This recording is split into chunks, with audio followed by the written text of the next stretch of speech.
네, 여러분 안녕하십니까? 마이크로소프트 전문가가 직접 알려주는 보안 이야기라는 주제의 웨비나 진행을 맡은 안나경입니다. 반갑습니다. 네, 마이크로소프트라는 회사가 무엇을 하는가라는 질문을 들으신다면 많은 분들께서 윈도우나 노트북 같은 제품들을 먼저 떠올리실 텐데요. 네, 하지만 사실은 마이크로소프트는 세계적으로 보안 업계에서 1위를 달리고 있다는 사실 알고 계셨나요?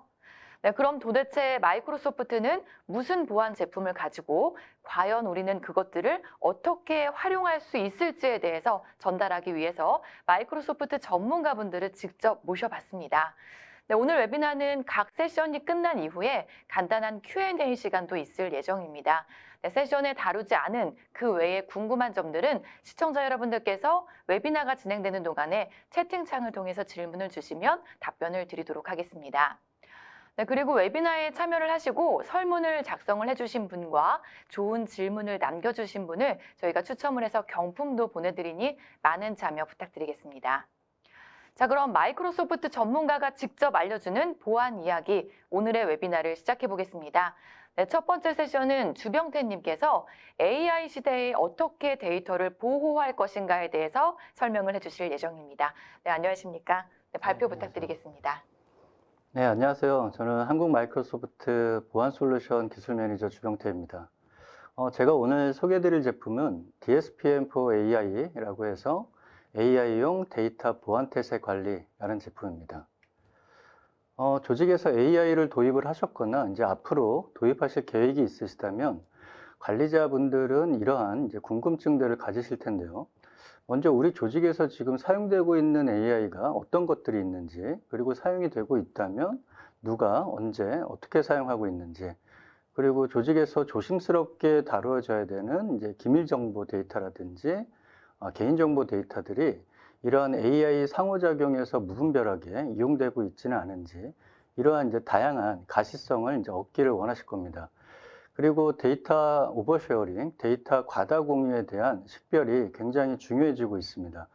그 이유는 이전에는 자신에게 잠재적으로 공유된 데이터가 있었는지조차도 모르고 어떻게 찾아 들어가는지도 몰랐지만, 이제는 코파일럿과 같은 생성형 AI에게 물어보기만 하면 잠재적으로 공유된 모든 데이터를 찾아주고 참조해서 데이터를 만들어주기까지 하기 때문입니다. AI용 DSPM은 이러한 데이터 과다 공유를 식별할 수 있는 데이터 어세스먼트를 제공을 하고요. 그리고 AI 사용에 있어서의 다양한 데이터 보안 관점에서의 가시성과 인사이트를 제공해 주는 제품입니다.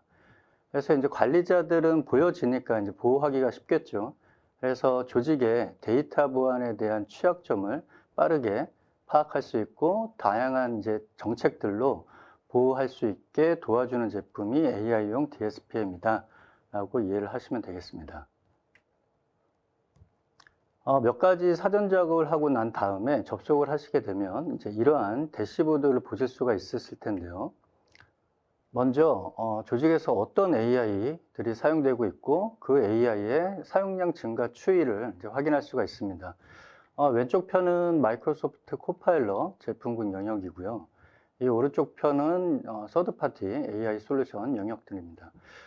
예를 들어서 9월 1일에는 M365 코파일럿이 가장 많이 사용됐고 9월 2일에는 구글의 제미나이, 9월 3일에는 챗GPT가 제일 많이 사용됐다라는 사용량 증가 추이를 확인할 수가 있습니다. 그리고 AI 앱에서 활용되고 있는 민감 정보 데이터들이 어떤 것들이 가장 많이 사용되고 있는지 확인할 수가 있고요. 그리고 AI 앱별로 사용되고 있는 민감 정보 데이터들에 대해서 식별할 수가 있습니다. 예를 들어서 지금 구글 바드 같은 경우에는 소스 코드라든지 프로젝트 산출물이 업로드돼서 사용되고 있고요.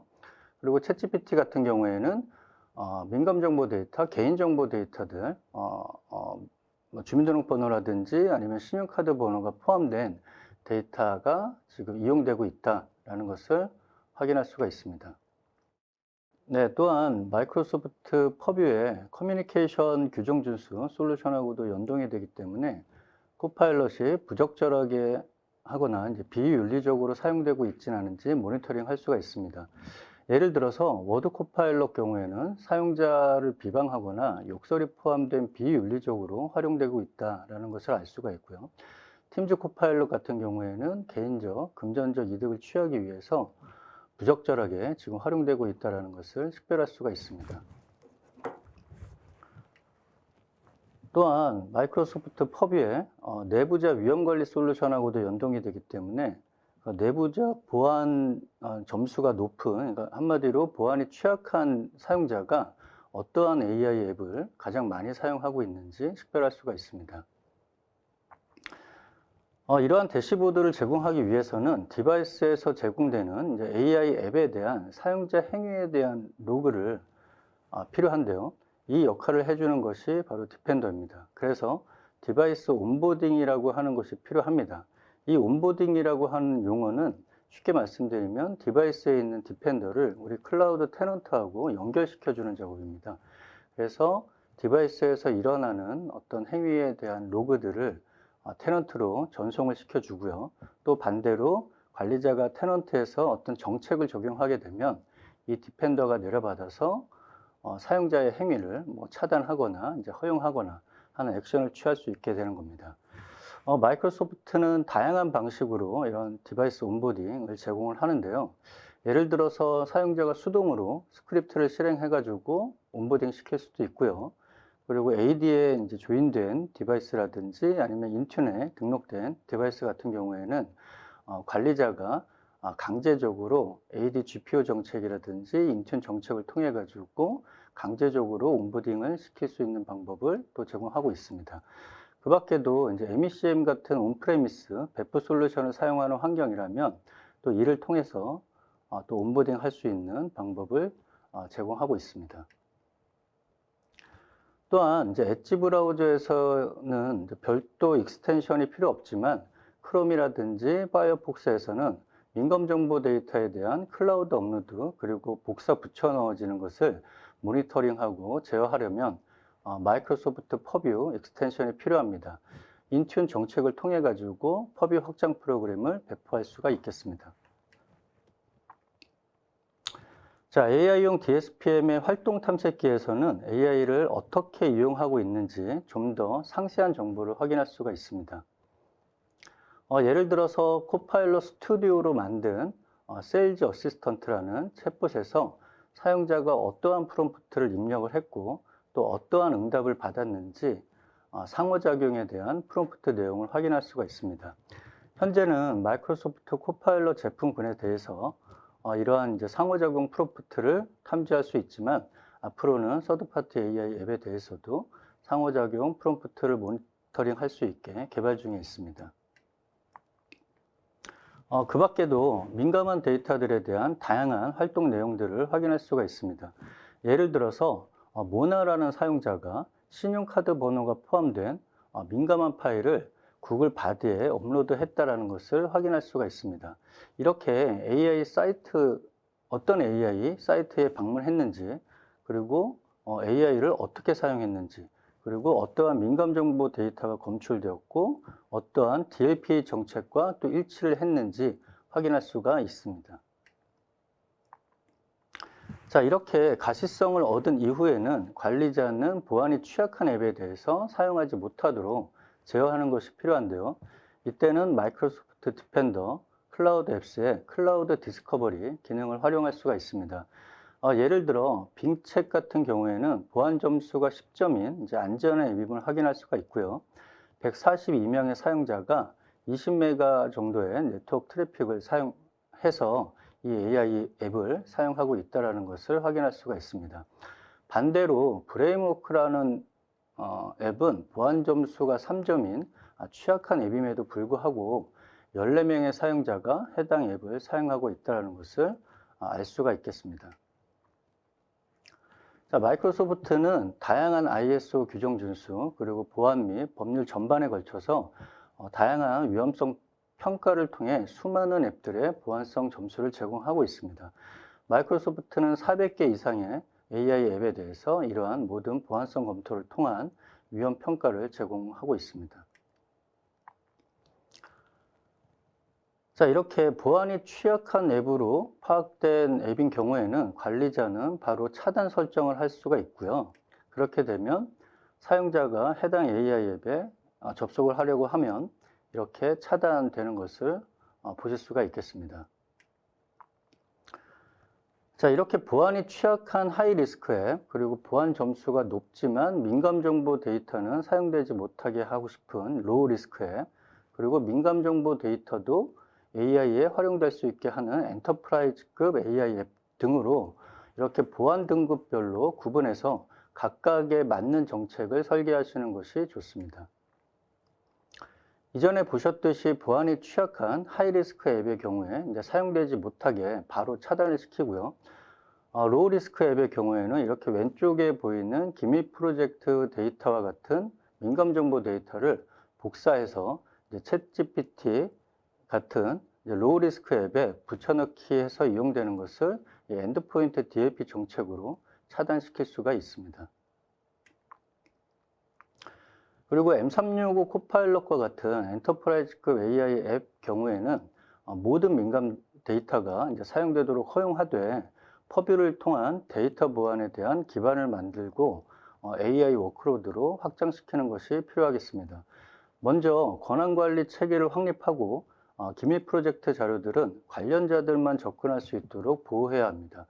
그렇게 되면 관련이 없는 사용자가 이 프로젝트 자료를 추출하려고 시도했을 때 보이시는 것과 같이 코파일럿은 응답을 거부하게 됩니다. 또한 민감 정보 데이터들은 권한이 있는 암호화 레이블로 이제 보호해야 하겠습니다. 코파일럿이 이러한 기밀 데이터를 이제 참조하더라도 그 응답에 대해서도 마찬가지로 암호화 레이블을 상속받게 되고 실수로라도 데이터가 유출됐다 하더라도 권한이 없는 사용자는 접근을 하지 못하도록 참조된 원본 파일과 동일하게 암호화로 보호받게 됩니다. 또한 다양한 퍼뷰의 규정 준수 제품들로 모니터링해야 하겠습니다. 예를 들어 커뮤니케이션 규정 준수 제품은 부적절하게 코파일럿이 사용되거나 민감한 데이터가 사용되는 것을 모니터링할 수가 있습니다. 누가 어떠한 내용으로 코파일럿에 물어봤고 어떤 응답을 받았는지 프롬프트 내용을 상세하게 확인할 수가 있습니다. 부적절한 사용에 대해서 사용자에게 경고를 취할 수 있고요.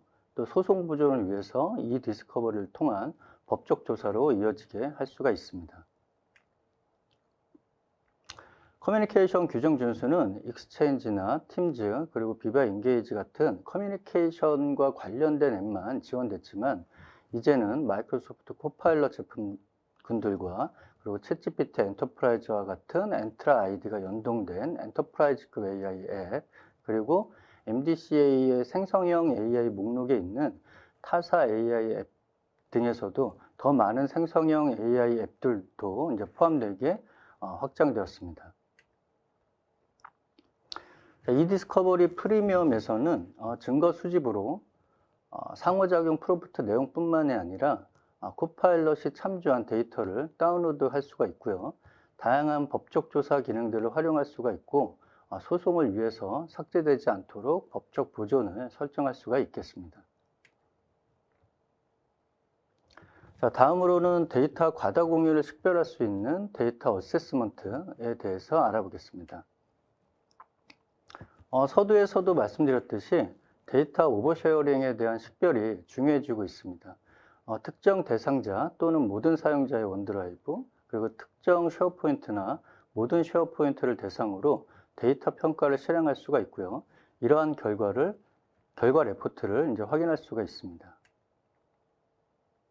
예를 들어 이제 옵시디언 머저라고 하는 기밀 프로젝트 팀즈 사이트 안에 한 47,000건의 데이터가 존재하고 그 중에 민감 정보가 포함되어 있는 데이터가 4,000건이 있고 총 700명의 사용자가 이 데이터들에 이제 접속하고 있다는 것을 확인할 수가 있습니다. 전체 조직을 대상으로 데이터 어세스먼트를 진행하게 되면은 우리 조직에 총 22,800건의 데이터가 존재하고 그 중에 60% 정도는 민감 정보를 포함한 데이터다라고 하는 것을 확인할 수가 있습니다. 또한 민감 정보를 포함한 데이터임에도 불구하고 레이블로 보호받지 못하는 데이터가 30% 정도 된다는 것을 이제 식별할 수가 있습니다. 또한 이들 데이터들 중에 외부 사용자가 누구나 접근할 수 있게 공유된 것이 한 5,700건 정도가 있고, 전 직원에게 공유된 것이 한 600건 정도가 있고, 안전하게 특정 사용자들을 지정해서 공유된 데이터는 이제 8,700건에 불과하다라는 것을 확인할 수가 있습니다. 각 팀즈 사이트를 클릭하게 되면 여기에서는 옵시디언이라는 이제 기밀 프로젝트 사이트를 클릭했습니다. 사이트별로 데이터 평가 정보들을 이제 확인할 수가 있고요.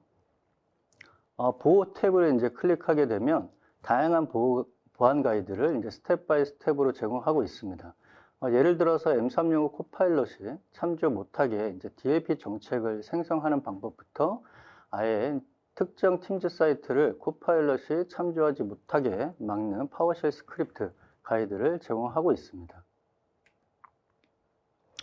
또한 쉐어포인트 파일 라이브러리에서 이제 생성되거나 업로드되는 데이터들에 대해서 기본 암호화 레이블 정책을 적용하는 방법이나 특정 민감 정보와 일치할 때 특정 암호화 레이블로 보호되도록 자동 레이블 정책을 생성하는 방법에 대해서 단계별 가이드를 제공을 하고 있습니다.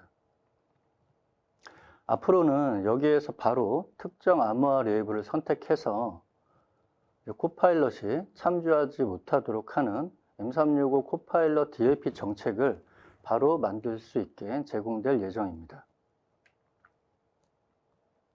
또한 쉐어포인트 고급 관리 솔루션과 연동이 돼서 각각의 데이터들을 직접 확인하고 암호화 레이블이 적용되어 있지 않은 민감 정보 데이터의 경우에는 관리자가 직접 레이블을 바로 설정할 수 있게 제공될 예정입니다. 중요한 기밀 프로젝트 데이터나 아니면 비밀 자료들이 전 직원에게 공유되어 있거나 외부 게스트 누구나 액세스할 수 있게 공유되어 있는 경우에는 바로 공유 링크를 없애거나 변경하는 조치를 취할 수 있게 제공될 예정입니다. AI용 DSPM을 사용하기 위한 필수 조건들에 대해서 알아보겠습니다. 마이크로소프트 코파일럿 제품군에 대한 상호작용 프롬프트를 모니터링하기 위한 필수는 E5 라이센스의 오딘 로그가 이제 활성화되어 있어야 합니다. 그리고 서드파티 AI에 대한 그 모니터링을 하기 위해서는 디바이스 온보딩 그리고 크롬 파이어폭스 브라우저를 위한 퍼뷰 확장 프로그램을 설치해야 합니다. 그리고 활동 탐색기에서의 다양한 정보를 식별하기 위해서는 레커멘데이션에서 제공하는 다양한 원클릭 정책 활성화가 이제 필요하겠습니다. AI 시대에 보다 안전한 데이터 보안 환경을 구현하기 위해서는 마이크로소프트 퍼뷰를 통한 제로 트러스트 데이터 보안 기반을 만들어야 합니다. 그리고 이를 AI 워크로드로 이제 확장시켜 나가는 준비를 해야 하겠습니다.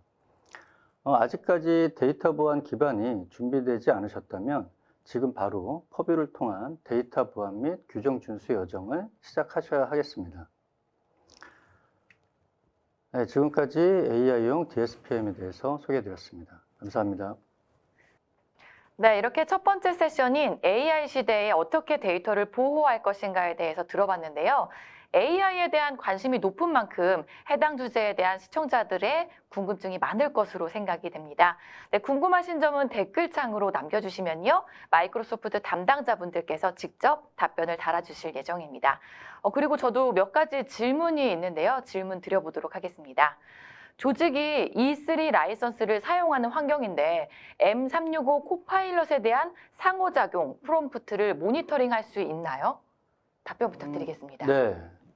상호작용 프롬프트를 모니터링하는 부분은 이제 E5 라이센스가 필요한 부분입니다. 앞서 이제 엔터프라이즈급 AI 보호에서 이제 소개드렸던 커뮤니케이션 규정 준수 솔루션이라든지 내부자 위험 관리 솔루션, 그리고 이디스커버리 프리미엄 등 이제 고급 규정 준수 솔루션 기능들은 모두 이제 E5 라이센스에 포함된 제품들입니다. 네, 그렇군요. 이제 마지막으로 한 가지 더 질문을 드리고자 하는데요. 활동 탐색기에서 AI 상호작용 프롬프트에 어떤 민감 정보 유형이 탐지됐는지 확인할 수 있었는데요. 모든 민감 정보 유형이 탐지되는 것인지 아니면 관리자가 선택한 것들만 보여지는 것인지 그리고 마이크로소프트 코파일럿 제품군에 대해서만 지원되는 것인지 궁금합니다. 답변 부탁드리겠습니다. 네. AI용 DSPM의 이제 활동 탐색기에서는 기본적으로 모든 SIT, 모든 민감 정보 유형이 이제 표시되어집니다.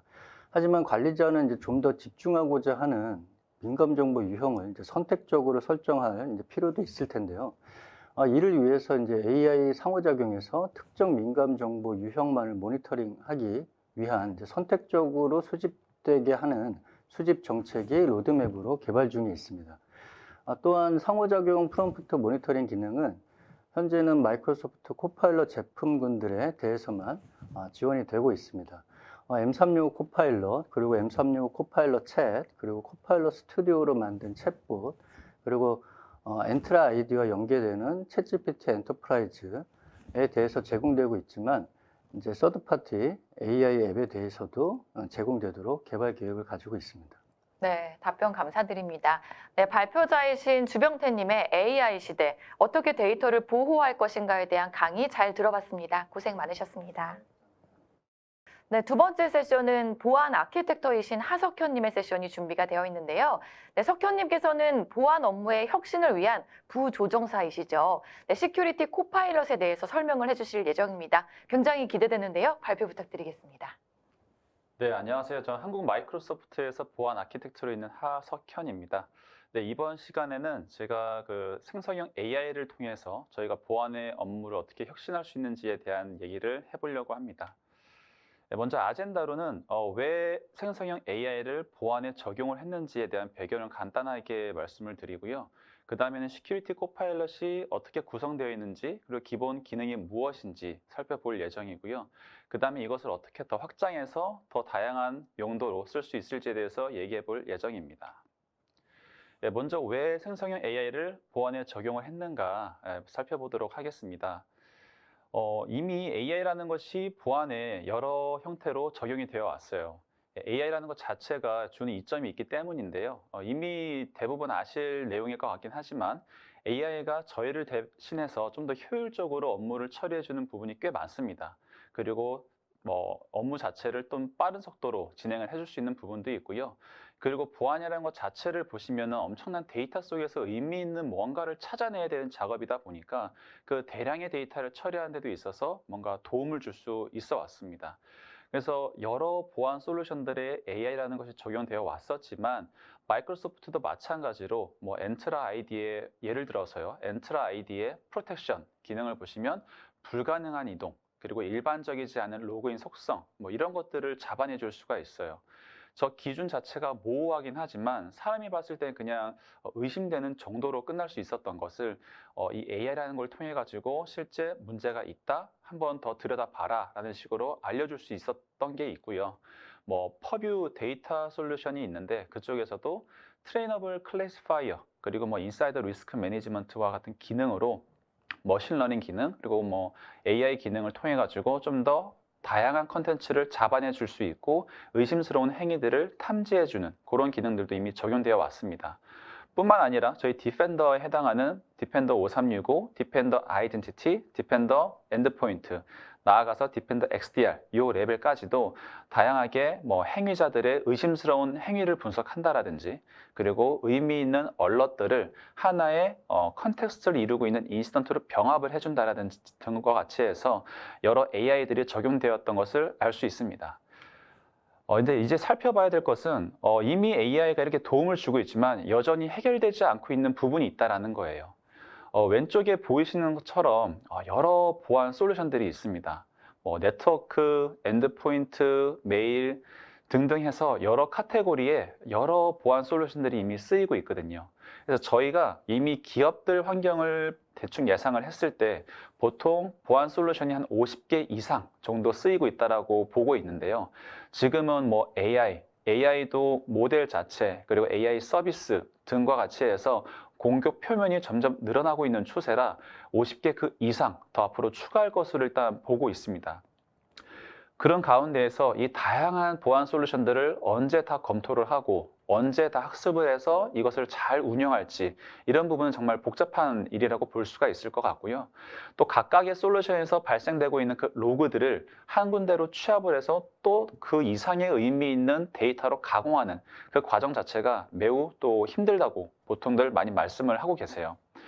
그리고 보안 전문가도 많이 부족을 하다고 말씀들을 많이 하시는데 이미 여러 기관에서 조사한 결과에 따르면 글로벌하게 한 4밀리언에 해당하는 보안 전문가들이 부족하다라고 보통 말을 합니다.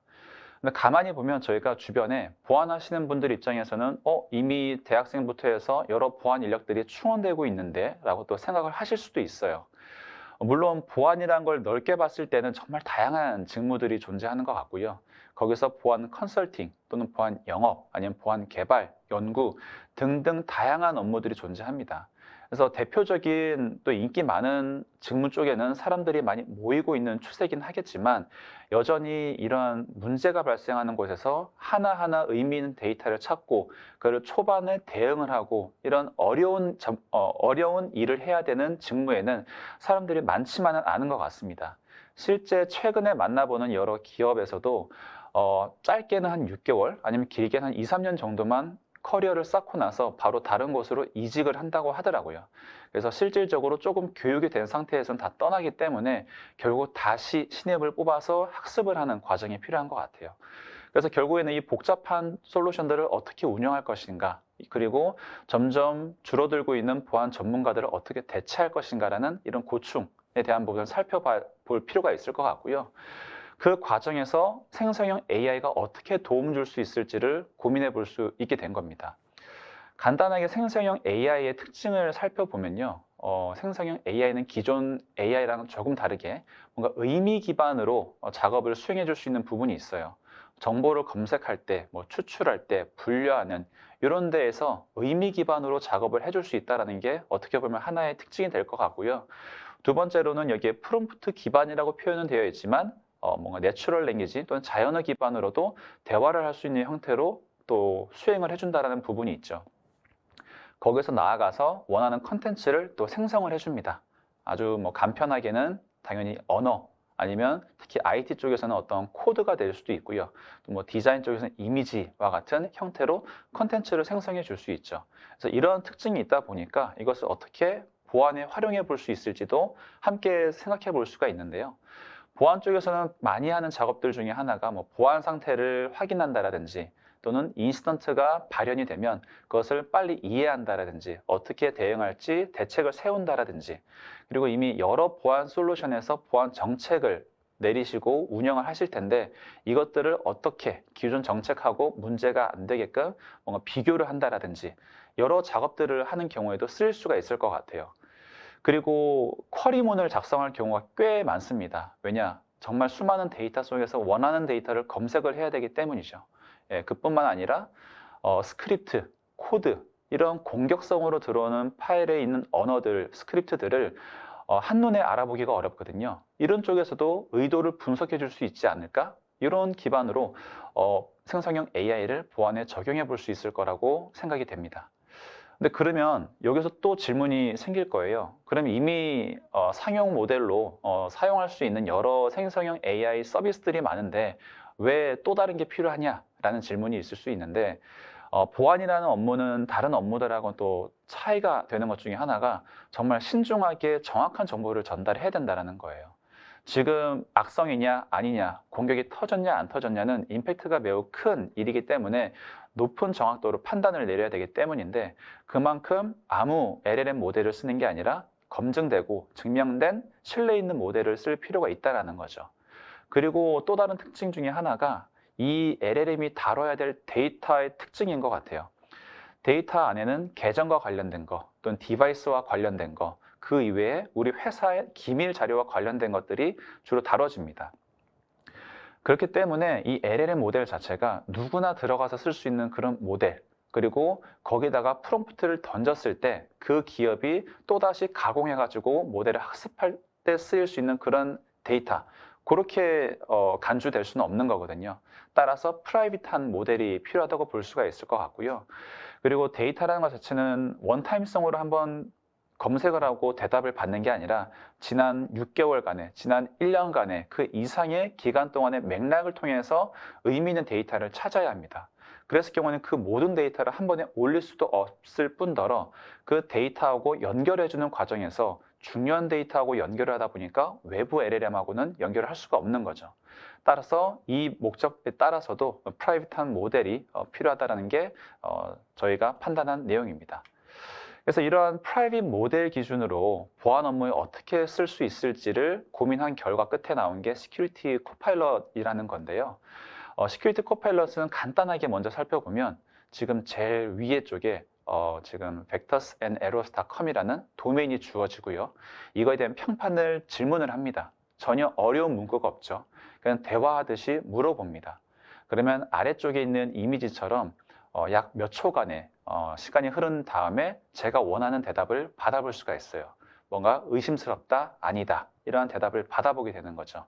그리고 그 제일 아래 레퍼런스라 해가지고 어디서 이 데이터를 분석을 했고 대답을 내놔준 겁니다 라는 정보도 같이 딸려줍니다. 왜냐? LLM 특성상 저희가 할루시네이션이라는 얘기를 많이 하게 되는데 이 정보가 신뢰할 수 있는 것이냐라는 것을 항상 검증하게 돼요. 그랬을 때 아래 레퍼런스를 같이 제공함으로써 충분히 여기서 검색을 했으면 옳은 대답이 나올 거야. 아니면 직접 그걸 클릭해서 보면 실제 정보가 옳은지 아닌지 좀 더 증거를 제시할 수 있기 때문에 저러한 정보도 같이 제공해 드리는 거죠. 그래서 이러한 구조로 이루어진 게 저희의 시큐리티 코파일럿이다라고 보시면 될 것 같습니다. 좀 더 자세하게 살펴봐야 될 부분이 이제 구성과 관련된 것 같은데요. 여기 왼쪽에 보이시는 것처럼 그리고 이미 잘 알고 계시는 것처럼 마이크로소프트는 오픈 AI라는 기업하고 파트너십이 되어 있어요. 그래서 항상 그 기업으로부터 LLM 모델을 전달을 받게 되는데요. 이미 시큐리티 코파일럿이 작년 4월에 출시되면서 예전에 쓰던 모델을 적용했다가 최근에는 GPT-4o 모델을 최신 모델로 적용을 하고 있습니다. 물론 앞으로도 계속 업데이트되는 모델들을 같이 반영을 시켜서 운영할 계획으로 알고 있고요. 그리고 마이크로소프트가 글로벌하게는 한 60곳 이상 정도의 리전을 갖고 거기서 애저 또는 마이크로소프트 365의 서비스를 운영을 하고 있는데 지금 시큐리티 코파일럿은 마찬가지로 그 60곳 정도는 안 되지만 그 중에 일부 데이터 센터를 활용해 가지고 글로벌리 서비스를 제공을 하고 있습니다. 그리고 한 가지 상용 LLM 서비스들하고 좀 구분을 해서 볼 수 있는 부분이 아무래도 이 GPT-4o라는 것이 원래는 다양한 목적으로 쓸 수 있는 모델인데 저희는 지금 보안과 관련된 업무를 하기 때문에 이 모델을 파인 튜닝이라는 절차를 거쳐요. 그래서 보안 목적으로 쓸 수 있게끔 몇 가지 필터 적용을 하게 되고요. 그리고 그 가운데에서 의도되지 않게 또는 윤리적으로 문제가 될 만한 어떤 문구가 들어온다라든지 또는 대답이 그러한 대답을 내놓는다든지 그런 리스크를 줄이기 위해서 몇 가지 Responsible AI와 관련된 기능들도 함께 적용이 되어 있는 거죠. 그리고 한 가지 더 좀 임팩트를 주어 말씀드리고 싶은 부분은 위협 인텔리전스라 되어 있는 부분인데요.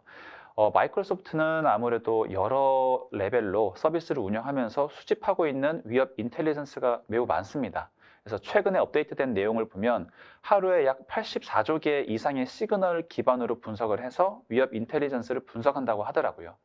실제 MS 내부에는 MSTIC라는 TI 센터가 따로 존재하고요. 그 조직에서는 이 위협 인텔리전스만 전문적으로 가공을 하고 분석을 하고 저희 제품에 녹여내는 작업을 하고 있습니다. 그래서 저희가 디펜더 Threat Intelligence라는 별도의 유료 서비스도 존재하는데 시큐리티 코파일럿을 사용하시는 고객 대상으로는 이 기능을 함께 무료로 제공을 하고 있어요. 왜냐? 주로 시큐리티 코파일럿에서 작업하실 만한 업무들이 이 위협 인텔리전스를 사용할 일이 꽤 많기 때문이거든요. 여기까지가 기본 기능이라면 제일 우측에 있는 스킬을 추가해서 뭔가에 더 작업의 확장성을 제공한다라든지 그리고 프롬프트를 북 형태로 조합을 해서 좀 더 빠르게 프롬프트 처리를 도와준다든지와 같은 추가적인 기능들로 사용 용도를 좀 더 높일 수가 있게 구성이 되어 있습니다. 그리고 플로우도 잠깐 살펴보면요. 가장 먼저 말씀드릴 부분이 경계 부분인데요. 아까 계속 말씀드린 대로 상용 LLM하고 별개로 누구나 접근하지 못하는 고객만의 환경을 따로 제공해 드린다는 거예요. 그걸 기반으로 저희가 시큐리티 코파일럿을 사용하게 되고요. 지금 보이시는 것처럼 디펜더 XDR이냐, 센티넬이냐, 인튠이냐 또는 시큐리티 코파일럿이냐 어디가 되었건 저희가 프롬프트를 작성할 수 있는 공간을 제공해 드리고요. 프롬프트가 일단 전달이 되면 중앙에서 오케스트레이터가 이 프롬프트를 봐서 이제 판단을 합니다. 지금 어떤 명령이 들어왔는데 어떤 데이터를 같이 참고해서 대답을 내놔야 될까 판단을 하게 되고요. 그때 필요한 데이터를 자체적으로 판단을 해서 수집해 갑니다. 지금 왼쪽 보시면은 다시 디펜더 XDR, 인튠 이렇게 마이크로소프트 솔루션뿐만 아니라 그 아래쪽에 보시면 스플렁크나 서비스나우와 같이 서드파티, 다른 벤더들의 솔루션에도 접근을 할 수 있다는 게 보입니다. 연결이 가능하다는 거죠. 그렇게 해서 수집된 데이터를 이제 실제 LLM으로 던지게 되는 거고요. 전 슬라이드에서 말씀드린 대로 이 대답을 내놓는 과정에서 Responsible AI 목적에 맞게 보안적으로 또는 윤리적으로 문제가 되지 않는 형태로 대답을 내놓는 필터를 거치게 되고요. 그리고 가끔씩 질문을 하시는 부분 중에 하나가 그럼 이 프롬프트 그리고 대답 이것을 MS가 학습을 하는 거 아니냐 또는 누군가와 공유를 하는 것이 아니냐 이런 질문들도 하세요. 하지만 이 내용이 MS가 학습을 하지 않습니다. 그리고 더군다나 오픈 AI하고도 이 정보를 공유하지 않겠습니다. 모델을 학습하는 데 쓰이지 않게끔 하겠습니다. 이제 그런 내용이 담긴 거라고 보시면 될 것 같고요. 이 과정을 거쳐가지고 대답이 내놓게 되면 다시 이 대답이 의도한 프롬프트에 맞는 대답일지 한번 후처리를 거쳐서 실제 프롬프트를 던졌던 곳에 대답을 내놓게 되는 식으로 플로우가 이루어지게 되어 있습니다. 방금 보여드린 것처럼 어디서든 프롬프트를 넣을 수가 있다고 했는데 시큐리티 코파일럿만의 자체 포탈이 저희가 제공을 하고 있고요. 그랬을 경우에는 저희는 스탠드얼론 버전이다 또는 스탠드얼론 타입이다라고 말씀을 드리고 지금 오른쪽의 그림 같은 경우에는 퍼뷰에 대한 부분인데 퍼뷰, 인튠, 디펜더와 같이 마이크로소프트의 기존 솔루션의 오른쪽에 하나의 패널이 추가되면서 쓸 수 있는 형태를 인베디드 버전이라고 저희는 보통 말을 하고 있습니다. 먼저 그러면 스탠드얼론 버전에서 어떤 식으로 사용할 수 있을지 간단하게 좀 살펴보려고 하는데요. 이런 룩 앤 필이 나오는 거죠. 가운데 샘플 프롬프트들이 제공이 되고 있어요. 제일 왼쪽에는 지금 프롬프트가 작성되어 있고 여기서는 이제 아래쪽에 보시면 인튠에서 쓸만한 것이다. 그래서 클릭만 하시면 바로 쓸 수가 있게 되는 거죠. 그래서 이거를 쓰셔도 되고요. 아니면은 샘플에 나와 있지 않더라도 원하시는 문구를 넣으시면 돼요. 그래서 여기에는 제가 계정을 살짝 가려놓긴 했지만 지난 24시간 동안 이 계정으로 로그인 시도한 것에 대해서 찾아달라라고 명령을 내려보는 거죠. 그랬을 경우에는 지금처럼 보이는 대답이 내놔질 거예요. 그래서 제대로 프롬프트가 전달이 되었고요. 전체 22초가 걸려가지고 대답을 내놓게 된 거고요. 그리고 중요한 부분은 여기 8초 걸렸다고 되어 있는 부분에 마이크로소프트의 엔트라를 선택했다라고 하는 부분입니다. 제가 프롬프트에는 엔트라를 선택하라는 말을 한 적이 없어요. 하지만 오케스트레이터가 이 내용을 보고 엔트라에 가서 정보를 취합해 와서 대답을 내놔야겠네라는 자체적인 판단을 한 거고요. 그랬을 경우에는 아무래도 로그인과 관련된 인증과 관련된 시도다 보니까 엔트라를 접근한 게 정말 잘하는 선택은 맞는데 혹시나 다른 솔루션을 접근했다라든지 의도하지 않은 다른 곳에서 데이터를 가져왔다라면 아래에 뿌려져 있는 대답이 잘못되어 있을 가능성이 있겠죠. 그래서 이러한 부분도 같이 참고해서 이 아래의 대답을 신뢰할 수 있겠다 없겠다를 한번 판단하는 데 하나의 또 증거로 쓰일 수가 있습니다. 그 다음에는 프롬프트를 그냥 하나 딱 찍고 끝나는 게 아니라 여러 반복적인 작업을 하실 때에는 여러 프롬프트들을 한 번에 수행을 시킬 수도 있어요. 그것을 저희는 프롬프트 북이라고 얘기를 하는데요. 지금 가운데 보이는 것들이 프롬프트 북의 이미 샘플입니다. 저희가 빌트인으로 제공하는 것도 있고요. 아니면 커스텀하게 하나씩 만드시면 되는 거예요. 이게 예시로 보여드릴 것은 마이크로소프트 365 디펜더의 인시던트를 조사하는 내용인데요. 한번 이것을 클릭해 보면 지금 1번부터 7번까지 프롬프트가 나열되어 있는 게 보이시죠?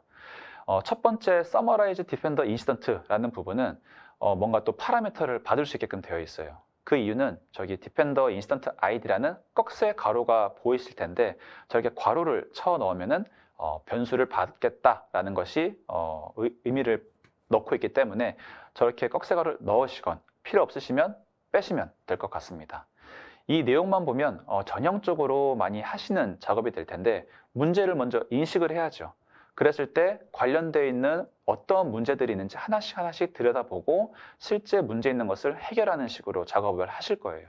그랬을 때 인스턴트를 요약을 시킨 다음에는 관련되어 있는 엔터티들을 하나씩 뽑을 텐데, 엔터티라 함은 저희가 뭐 계정이 되었건 디바이스가 되었건 또는 IP, URL, 뭐 프로세스 등과 같은 어떤 지표들이 될 거예요. 이번에서 그런 엔터티를 뽑아냈을 때 만약에 IP 어드레스가 있다. 그러면 이것에 대한 평판 정보를 물어볼 수 있겠죠. 나아가서 계정이 있다. 그럼 이 계정의 인증 방식이 취약한지 아닌지 살펴볼 수 있겠죠. 그리고 디바이스의 경우에도 뭔가 컴플라이언트 하다라는 규정 상태를 한 번 더 확인해 볼 수 있을 것이고요. 그걸 이제 취합해 가지고 최종적으로 어느 엔터티가 연관되어 있는 인스턴트인데 어느 부분이 취약해 보인다와 같이 뭔가 이기제큐티브 리포트를 또 만들어 가지고 정리를 해볼 수가 있을 거예요. 그래서 이러한 형태의 북을 사용할 수가 있고요. 서밋 버튼을 누르게 되면 순차적으로 프롬프트가 작성이 됩니다. 꼭 1번부터 7번의 그 순서를 맞추게 되어 있고요. 왜냐? 1번이 끝나야지 그 데이터를 기준으로 2번이 수행되는 식으로 계속 작업이 되는 것 때문인데요. 거꾸로 수행할 일은 없습니다. 예, 그 과정에서 문제가 되었다 싶으면은 우측에 보이시는 것처럼 뭔가 고정 또는 연필 모양의 어떤 수정, 그리고 다시 돌리기, 삭제와 같이 변경을 하시면 될 것 같아요. 네, 이러한 결과를 통해서 대답을 받아보면 아래와 같이 나눠져 있고요.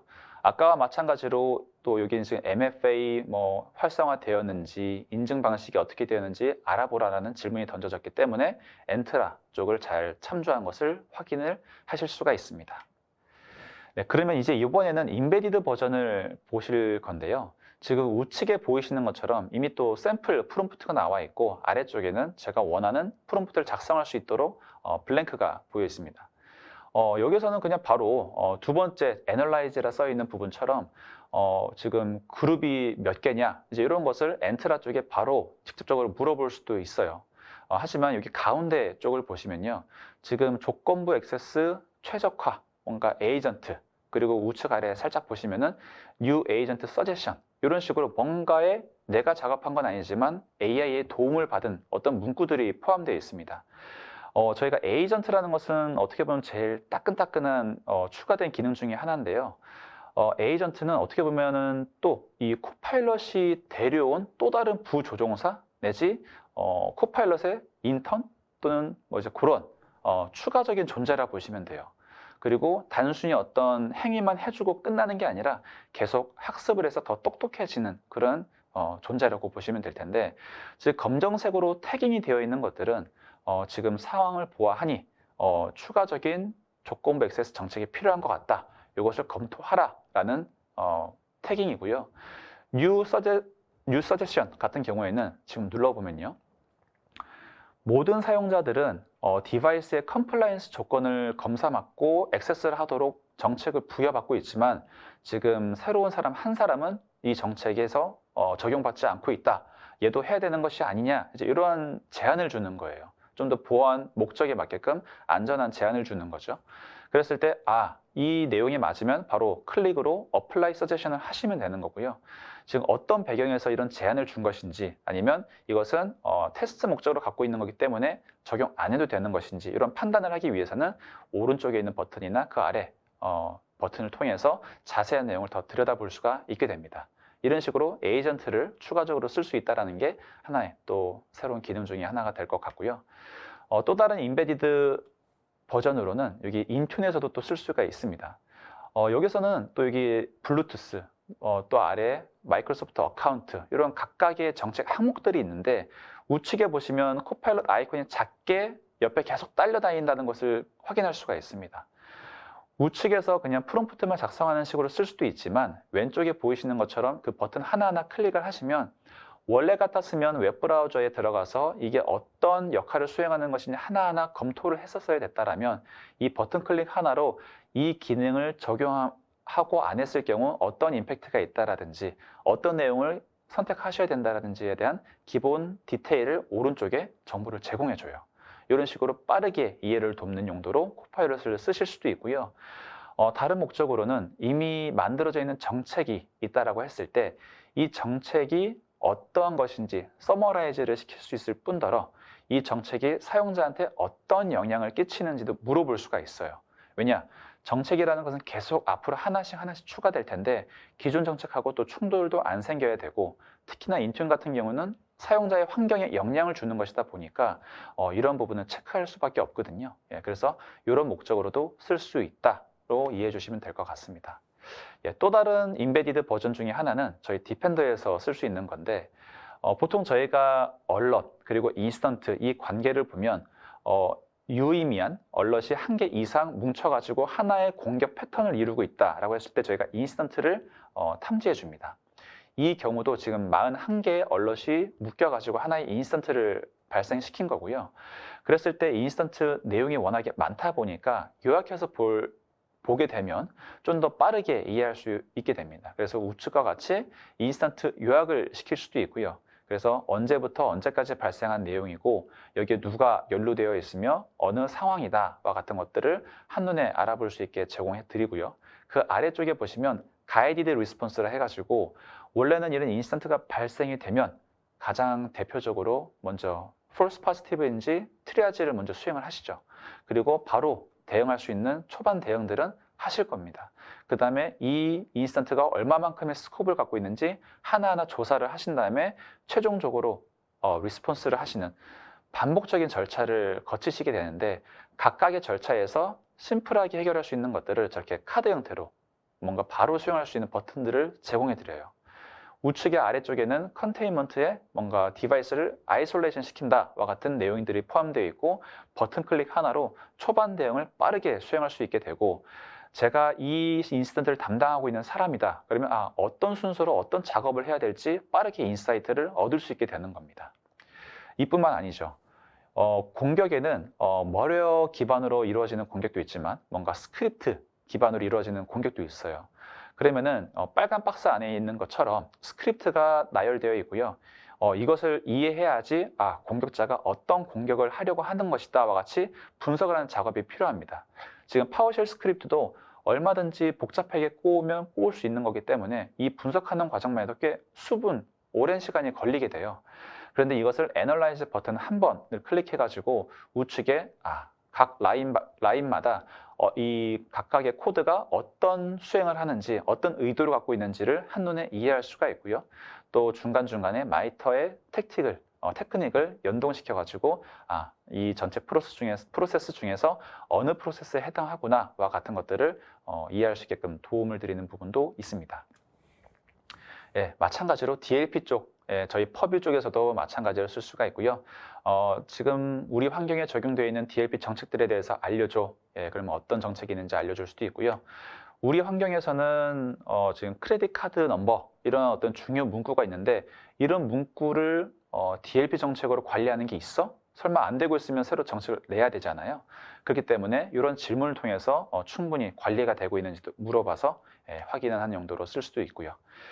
지금 살펴본 것처럼 대표적으로는 보통 관제센터, 보안 운영팀에서 이걸 쓸 것 같지 않냐라는 생각을 하실 수 있는데 그뿐만 아니라 꼭 보안 관제 외에도 데이터 관리, IT, 디바이스나 계정 관리, 클라우드 관리하는 목적으로도 쓰일 수가 있어요. 그래서 IT와 보안 모든 목적을 통해서 모든 목적을 위해서 시큐리티 코파일럿이라는 걸 쓸 수 있다 정도로 봐주시면 될 것 같고요.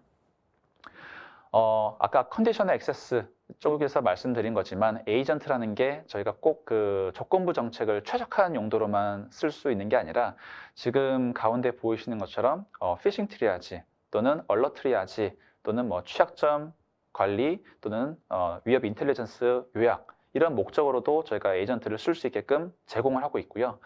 MS의 자체 솔루션은 아니지만 파트너 솔루션을 좀 더 효율적으로 쓸 수 있게끔 파트너 쪽에서 만들어 놓으신 에이전트들도 있습니다. 앞으로 이 에이전트들은 추가가 될 거고요.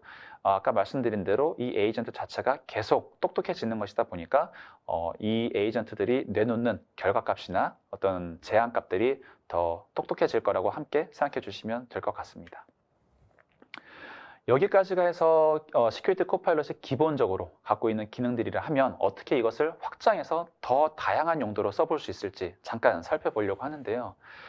플러그인이라는 게 있습니다. 이게 오른쪽에 이미지 보시면 여러 플러그인들이 있다는 것을 아실 수가 있고요. 중간에 논 마이크로소프트라는 게 있어요. 아까 스플렁크, 서비스나우 등등 여러 플러그인도 여러 데이터도 가져올 수 있다고 말씀드린 부분이 바로 이 플러그인을 통해서 가져올 수 있는 것을 말씀드린 건데요. 이렇게 저희가 템플릿으로 제공해 드리는 거, 요거 말고도 혹시 없을 경우에는 제일 아래 사용자 지정을 통해서 새로 만드실 수도 있어요. 그렇게 해서 확장을 해 나갈 수가 있고요. 현재 파트너를 통한 템플릿이 제공되고 있는 플러그인의 경우에는 위협 인텔리전스는 왼쪽과 같고요. 디바이스나 네트워크 계정과 관련된 부분은 또 우측과 같고요. 초기만 해도 한 8개 정도였지만 이게 지금 한 또 수십 개 정도가 제공되고 있는 거를 확인했고 앞으로도 계속 추가되고 있다라고 하니까 한번 또 참고해 보시면 좋을 것 같습니다. 하지만 이렇게 제공되는 게 아닐 경우에는 사용자 지정으로 만드셔야 되는데 그럴 경우에도 크게 복잡하지는 않습니다. 이게 보이시는 것처럼 YAML 파일 형태나 JSON 파일 형태로 매니페스트 파일을 만드셔가지고 업로드만 하시면 되는데요. 여기 보시면 왼쪽에 보이시는 파일이 이제 YAML 파일, 매니페스트 파일이라 보시면 돼요. 전 간단하게 바이러스 토탈을 만들어 봤고요. 크게는 디스크립터, 스킬 그룹스라는 두 가지 영역이 존재하고 저 포맷은 똑같기 때문에 안에 내용물만 바꿔서 원하시는 API를 연동하시면 쉽게 사용하실 수 있을 것 같아요. 근데 이 아래쪽에 스킬 그룹 보시면은 오픈 API 스펙 URL이라 해가지고 또 추가 데이터를 연결하죠. 지금 매니페스트 파일은 어떤 플러그인을 만들 것이다 라는 부분이지만 그럼 이 플러그인이 무엇을 수행할 것이다 라는 내용을 담고 있는 게 바로 우측에 있는 내용과 같습니다. 예시로 만들다 보니까 기능을 하나만 넣었고요. 노란색으로 표현된 것처럼 get virus total IP라고 저희가 오퍼레이션 아이디를 넣었고요. 디스크립션도 저렇게 넣어놨습니다. 결국 IP 값을 던지면 이 IP의 평판 정보를 확인해 주겠다라는 건데요. 이 노란색 부분 잠깐 기억해 보시면요. 지금 제가 커스텀하게 만들어서 올릴 경우 그 노란색의 이름 그대로 virus total IP lookup이라는 게 보입니다. 저렇게 확인이 되시고요. 실제 스킬을 검색을 해보면 저렇게 get virus total IP라는 스킬, 제가 아까 정의했던 저 이름 그대로 스킬이 검색되는 게 보이세요.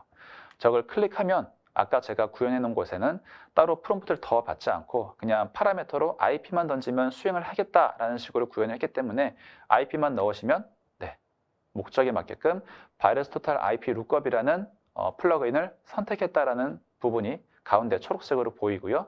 그에 대한 대답으로 아래 내용이 반환되고 있는 것을 알 수가 있습니다. 이런 식으로 플러그인을 사용할 수도 있고요. 더 나아가서 뭔가 반복적인 작업을 자동화시키고 싶다라고 했을 때는 로직 앱이라는 걸 쓸 수가 있어요. 파워 오토메이트에도 마찬가지로 시큐리티 코파일럿 커넥터가 지원되고 있기 때문에 원하시는 곳을 쓰시면 되고요. 이 커넥터라는 것을 보시면 우측에 프롬프트를 넣는 빈칸이 보인다는 게 보일 거고요. 그 아래쪽에는 플러그인, 그리고 다이렉트 스킬, 그리고 다이렉트 스킬 인풋과 같은 아까 플러그인 사용하실 때 사용했던 그런 스킬과 인풋 값들도 기입할 수 있다는 것이 확인됩니다. 그래서 원하시는 정보를 넣으시면 활용이 언제든지 가능하다는 거고요. 가장 대표적으로 많이 사용하고 있는 기능 중에 하나가 저희가 관리 포탈을 자주 접근하지 않기 때문에 의미 있는 데이터만 추려가지고 내가 자주 접속하는 메시지 창에 띄우고 싶다, 이런 요청들을 많이 하셨어요. 그래서 왼쪽은 서비스나우 쪽에 바로 인스턴트 정보를 던지는 거고요. 근데 저렇게 문장 형태로 보는 게 너무 복잡하다, 내용이 너무 많다, 내가 원하는 것만 간략하게 보고 싶다라고 했을 때는 그때부터는 이제 로직 앱스가 자체적으로 제공하고 있는 포매팅을 할 수 있는 커넥터를 이용해 가지고 데이터를 추출, 가공해서 우측 아래와 같이 팀즈 메시지로 저렇게 표 형태만으로 간단하게 떨어진 식으로 구현도 해볼 수가 있다는 것을 알 수가 있습니다. 뿐만 아니라 취약점 리포트와 같이 해서 주기적으로 뭔가 업데이트를 받고 싶다, 그래서 리커런스로 트리거를 시키고요. 제일 아래쪽에 메일을 받는 식으로 구현이 되는데요. 이런 식으로 중간에 코파일럿을 커넥터에 연동해 놓으시고 필요하신 스킬을 넣으시고 프롬프트도 넣어 놓으시면 우측 이미지와 같이 주기적으로 이런 이메일을 받아봐서 최신 위협 정보들에 대해서 확인을 하실 수도 있어요. 약간 비슷하지만 살짝 다른 것 중에 하나는 CV를 업데이트 해주는 곳이 여러 곳 있을 수 있는데 뭐 그 중에 하나인 C사 웹사이트에 들어가서 여기에 추가되어 있는 CV가 있으면 그것을 분석해서 우리 환경에 임팩트를 받고 있는 디바이스를 정리해줘와 같은 메일을 보내게 할 수도 있습니다. 가운데 저 이미지 플로우를 보시면 for each CV가 업데이트된 게 1개 이상일 수 있기 때문에 반복문을 시킨 거고요. 그리고 컨디션이라는 조건을 통해서 없을 경우에는 아무것도 수행하지 마. 하지만 있을 경우에는 코파일럿을 통해 가지고 추가 질의를 던지고 그에 대한 결과로 이메일로 대답을 뿌려줘와 같이 구현을 해 놓은 것입니다. 이 결과로 오른쪽과 같은 이메일을 또 함께 받아볼 수가 있게 되는 거죠. 그래서 시큐리티 코파일럿이라는 것을 사용을 해서 지금까지 테스트한 몇몇 고객 대상으로 조사한 결과 여러 업무를 보시는 데 있어서 개선된 속도를 얻을 수 있었다와 같은 피드백도 받을 수가 있었고요. 그리고 보안 담당자들의 업무 정확도 좀 높일 수 있었다는 피드백을 받았고, 특히 아무래도 좀 간단한 것을 빠르게 처리하는 데 많이 쓰였다 보니까 아무래도 주니어 레벨의 보안 담당자들을 많이 도울 수 있는 게 아무래도 좀 차이가 나서 보이는 부분 중에 하나가 아닐까 싶습니다. 그리고 실제 이것을 써본 사람들 입장에서는 계속해서 쓰고 싶다는 피드백까지 있다는 걸 보니까 아무래도 어느 정도의 생성형 AI를 적용한 이 보안 솔루션이 실제 보안 업무에 도움을 드리지 않나 생각이 되고 있습니다. 네, 이렇게까지 해서 시큐리티 코파일럿에 대한 소개를 모두 다 드렸습니다. 네, 석현님께서 준비한 세션은 여기까지입니다. 저희가 사전에 질문을 받아봤는데요. 사전 질문에 대한 답변을 석현님께서 직접 해주실 예정입니다. 네, 첫 번째 질문 드려보겠습니다. 비용은 어떻게 되나요? 라고 질문을 주셨는데요. 답변 부탁드리겠습니다. 네, 비용 관련된 질문이 어떻게 보면 가장 많이 질문 받는 내용 중에 하나예요. 근데 저희가 여기서는 이제 새로 컨셉을 설명드려야 되는데 SCU라는 어떤 단위가 있습니다. Security Compute Unit이고요. 직접적으로 말씀드리면 SCU 하나당 $4가 발생을 합니다. 그리고 이것은 이제 hourly 베이스로 과금이 되는 거다 보니까 1시간에 1 SCU를 사용할 경우 $4다 이렇게 이해해 주시면 될 것 같고요. 근데 이 SCU라는 단위가 도대체 뭐냐 또 이제 궁금하시겠죠. 근데 저희가 상용 LLM 서비스들을 사용해 보시면 알겠지만 질문을 많이 하면 어느 순간 리밋이 찼다, 몇 시간 뒤에 다시 해라와 같은 메시지를 보실 수가 있습니다. 그때 토큰 기반으로 많이 사용하면 이제 다 썼다, 이제 이런 내용이 되는데 SCU도 마찬가지입니다. 토큰 기반으로 이 단위가 사용이 되고 있는데요. SCU를 보시면 결국에는 저희가 프롬프트를 날리고요. 플러그인으로 데이터를 던지고요. 그리고 가공을 해서 대답을 내놓을 때 이 모든 것들이 다 토큰 양을 차지하고 있습니다. 그래서 얼마만큼의 데이터를 차지하냐에 따라서 1SCU를 쓰이느냐, 2SCU가 쓰이느냐 천차만별이 될 수 있어요. 그래서 정확한 기준은 있지 않은데요. 그 이해를 돕기 위해서 아래 캡처 화면을 몇 개 좀 준비해 봤어요. 그래서 1번, 2번, 3번 각각 좀 번호를 부여해 봤는데요.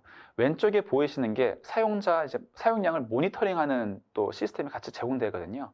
그래서 어떤 질문을 어떻게 했을 때 얼마만큼의 SCU가 사용되더라라는 것을 확인을 하실 수가 있어요. 왼쪽에 빨간 박스로 쳐 있는 부분이 1번부터 해서 0.9가 쓰였고 0.4가 쓰였고 0.3이 쓰였다라는 건데요.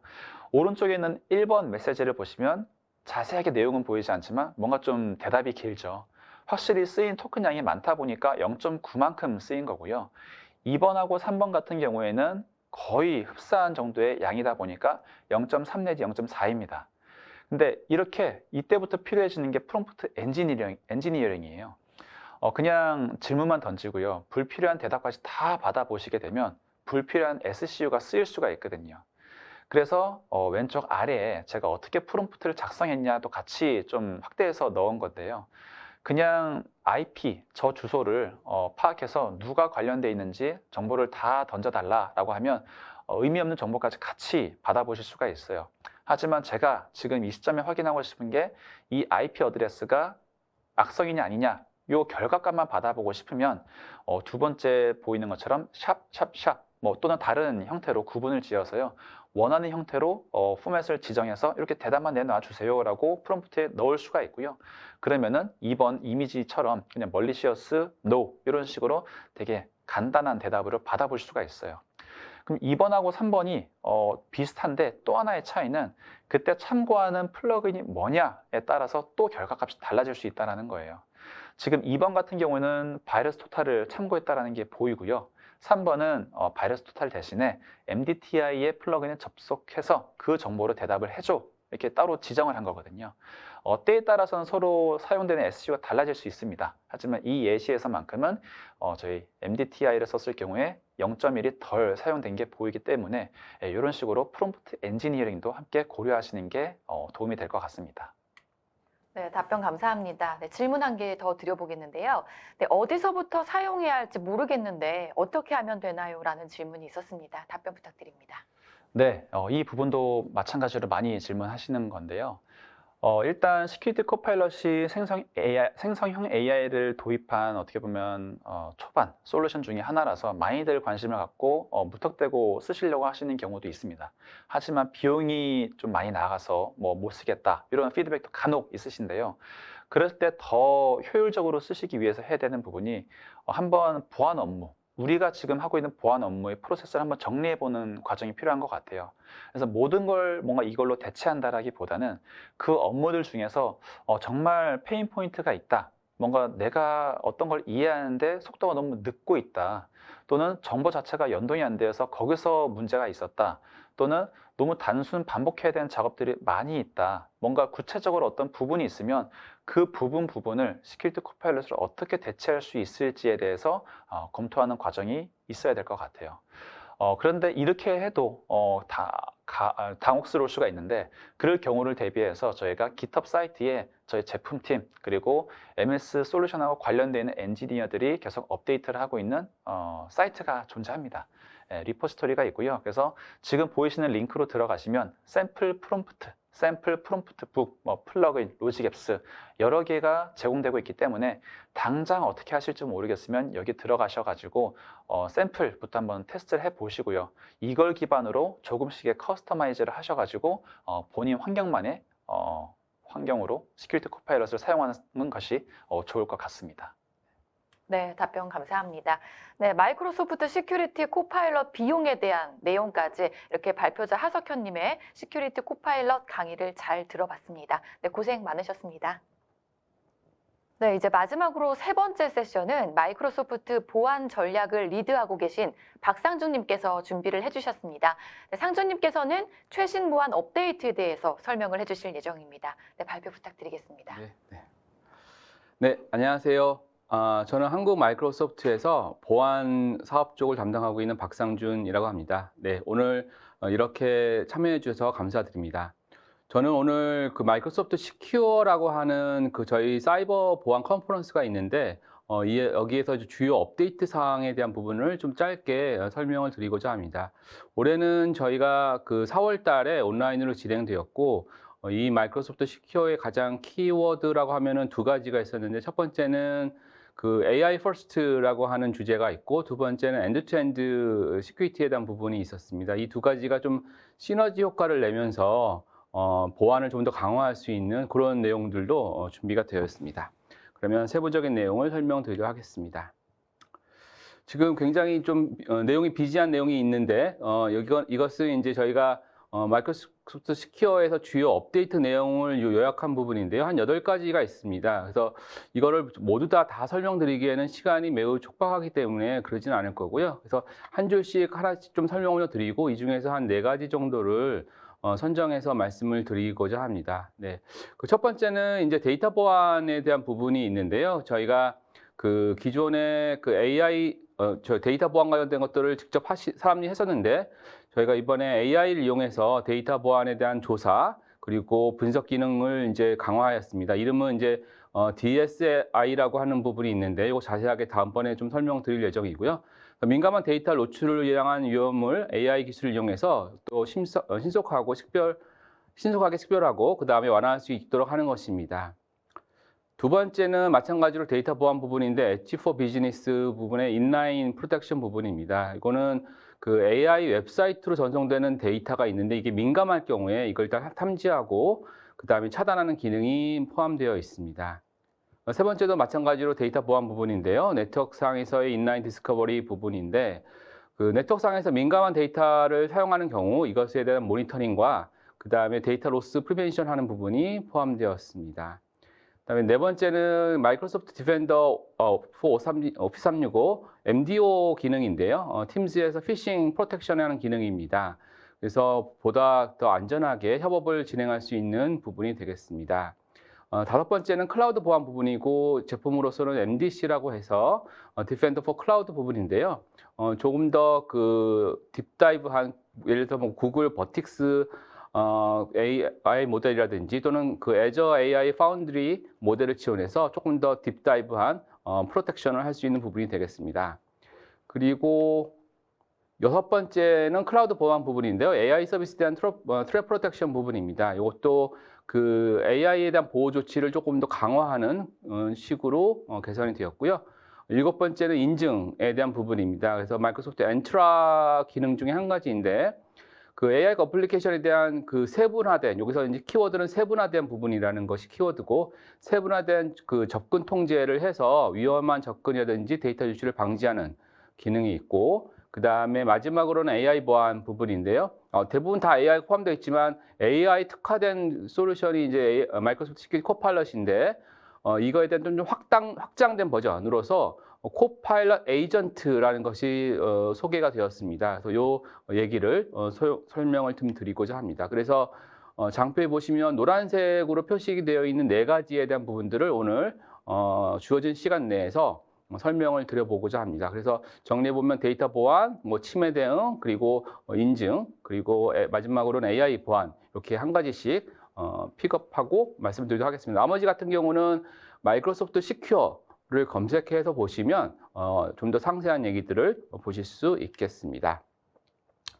그럼 첫 번째로 데이터 보안 부분을 말씀드리도록 할게요. 이제 여기 제목으로 봤을 때 이제 AI 이용한 데이터 보안 조사 및 분석이고요. 여기서 DSI라고 하는 용어가 나오는데, DSI는 데이터 시큐리티 인베스티게이션의 약자이고, 이거는 보안팀이 원래 하시던 일들이 이제 데이터 보안 조사 및 분석을 하고 계시는데, 거기에 AI를 포함한 것이다, 이렇게 이해해 주시면 좋을 것 같고요. 현재는 퍼블릭 프리뷰 상태입니다.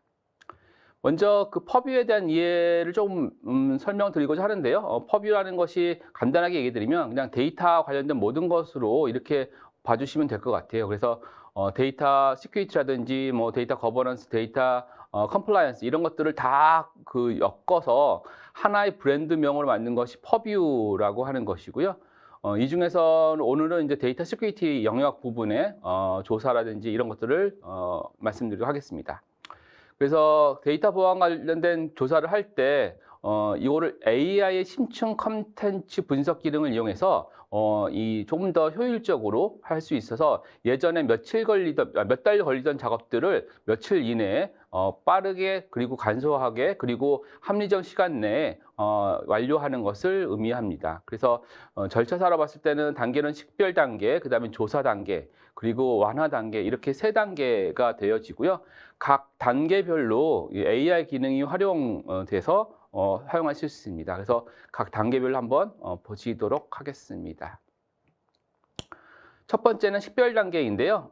이제 회사 내에서 마이크로소프트 365 데이터를 많이 쓰실 거예요. 그래서 우측에 보시면 예를 들어서 이렇게 여러 가지 이미지들이 나오는데 뭐 익스체인지 온라인이라든지 쉐어포인트, 팀즈 또는 코파일럿 프롬프트 이런 것들을 사용하고 계실 겁니다. 그러면 거기에 여러 가지 데이터들이 생성이 될 텐데 예를 들어서 문서도 있을 거고 이메일, 뭐 프롬프트에 대한 질의, 그 다음에 응답, 또 팀즈에서의 메시지 이런 것들이 있을 겁니다. 그래서 검색해가지고 지금 현재 어떤 상태인지를 보여주는 것이 이제 식별 단계입니다. 그래서 오른쪽에 이미지를 보시면 그 어떤 데이터들이 어디에 있는지 그리고 어떤 사람들이 거기에 영향을 받고 있는지 어떤 종류의 문서들이 있는지를 한눈에 보실 수 있습니다. 이를 통해서 굉장히 높은 가시성을 가지실 수 있게 되고요.